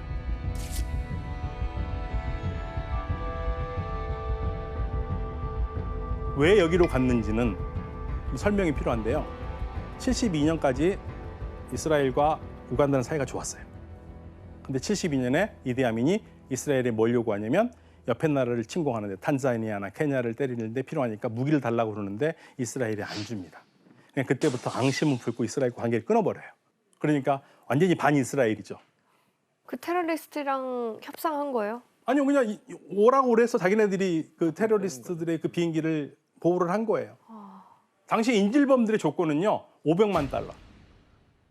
그리고 독일, 프랑스, 스위스, 케냐, 이스라엘 등지의 이 여러 나라의 그 투옥된 자신들과 관계된 테러범 53명을 석방하라는 거죠. 조건이 받아들여지지 않으면 인질들 살해하겠다고 그랬어요. 인질들이 상당히 많아요. 248명에다가 승무원까지 하면 거의 260명 되거든요. 그런데 이제 이 중에 한 3분의 1은 이스라엘 국적의 국민들이었어요. 이때 이들이 굉장히 유대인들이 무서워하는 걸 합니다. 뭐지? 이스라엘 사람과 이스라엘 사람 아닌 걸로 나눠요. 이게 왜 무섭냐면 홀로코스트의 기억이 있는 거예요. 거기서 전부 다 유대인이냐 아니냐를 나눴잖아요, 사람을. 그리고 유대인은 죽였잖아요. 그래서 유대인이 아닌 사람들은 보냅니다. 이스라엘 사람만 남긴 거예요. 자, 그러면 이제 이스라엘은 이 사건을 두고 어떻게 대응했을까요? 진압 어떻게 해요? 우간다입니다. 네. 특수부대 보내죠 뭐. 그럴 수밖에 없겠죠. 그래서 이스라엘이 이 작전을 세우게 되는데요.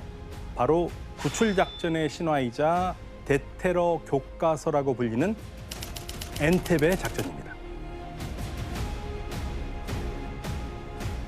이게 이제 엔테베 공항의 구터미널인데 여기에 조감들을 확보를 했고 그다음에 미국의 도움받아서 위성사진 이런 걸 다 취합해가지고 고증을 합니다.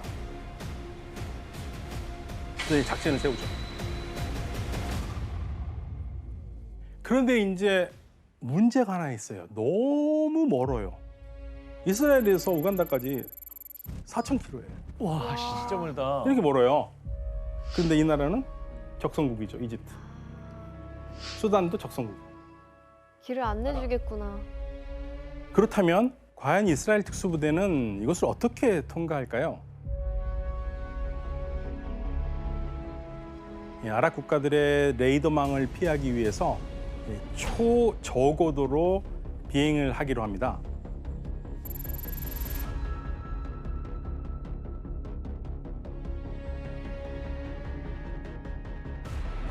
그리고 조종사는 모든 조명을 끈 채 야시경을 쓰고 수송기를 조종했습니다. 놀라운 것은 이 수송기에 무려 특수부대 요원 100여 명이 타고 있었다는 사실입니다. 그리고 이 공항에 도착하더라도 공항에 우간다 군들이 있을 거 아닙니까? 이 사람들이 이스라엘 사람이 아니라는 것을 속여야 되잖아요. 위장술을 해야 되죠. 어떤 위장술을 펼쳤는지 한번 사진으로 보시겠습니다. 이게 뭘까요? 독일 자동차네요. 독일 자동차 벤츠죠. 독일인인 척을 하는 건가? 에이, 독일인 척하면 알죠. 뭐지? 누구 차 할게요? 아프리카에서 벤츠를 타고 다닐 정도면 대통령 차. 이디아민의 검은 그 벤츠를 그대로 모방해가지고 옆에 대통령 휘장도 다 집어넣고 검은 벤츠 한 대하고 랜드로버 2대를 비행기 싣고 간 거죠. 저런 작전을. 그러면 대통령 차가 오니까 뭐 군인들이 통과해 줄 거라고 생각하잖아요. 네. 통과할 거라고 생각했는데 그 우간다 군인이 2명이 초소에서 총을 대요. 이거는 위협이라고 생각하고 그냥 총을 쏴버립니다. 그래서 이제 밖에서 들어갈 때부터 총소리가 들렸고 그러면서 교전이 일어나기 시작하거든요. 근데 그 와중에도 터미널로 들어가죠. 그런데 아주 깜깜한 밤이라 이스라엘 자국민을 알아보기가 쉽지 않았던 건데요. 이때 이 이스라엘 특공대는 암흑 속에서 유태인들을 어떻게 구별할 수 있었을까요? 특공대는 이스라엘의 언어, 즉 히브리어로 엎드려 하고 외친 겁니다. 잘하네. 예. 이 기지를 발휘해서 구출한 인질은 무사히 수송기에 태워서 보냈고 우간다 공군이 추격하지 못하도록 공항에 있던 미국기를 전부 폭파하면서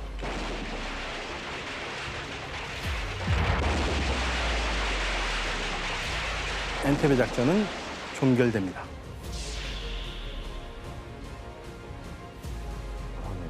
예. 그래서 총 인질 91명, 그리고 승무원 12명, 총 103명이 무사히 들어오면서 이 항공 테러에 대항하는 최초의 대테러 작전 성공입니다. 그러니까 이렇게 치밀하게 작전 계획을 세우니까 성공을 하는 것 같아요. 네, 그렇죠. 그러니까 엔테베 작전 성공으로 항공기 납치 사건은 점차 줄어듭니다. 그리고 비행기 납치 테러의 주범이었던 PFLP의 세력도요, 당연히 쪼그라들 수밖에 없는 상황이 되고요. 그리고 79년 바로 1월 달에 미넨 테러의 주범으로 이스라엘이 생각했던 알리 하산 살라메가 모사드의 폭탄 세례로 세상을 떠납니다.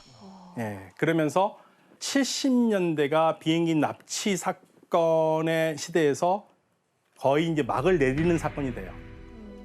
그리고 당시 미넨 테러의 주동자였다고 하는 아부 다우드는 미넨과 같은 작전을 다시는 하진 않을 것이다. 다만 세계 모든 가정들이 5억이 넘는 가정들이 이스라엘과 팔레스타인에서 무슨 일이 일어나고 있는지 알게 됐다는 것은 긍정적이라고 얘기를 합니다.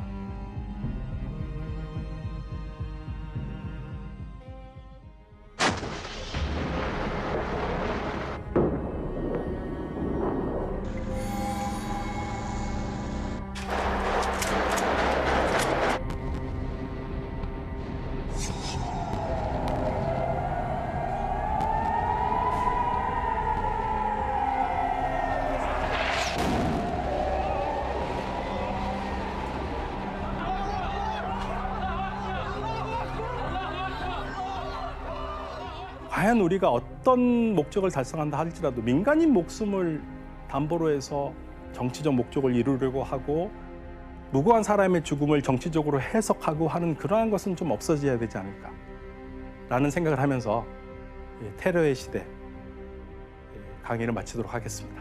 감사합니다.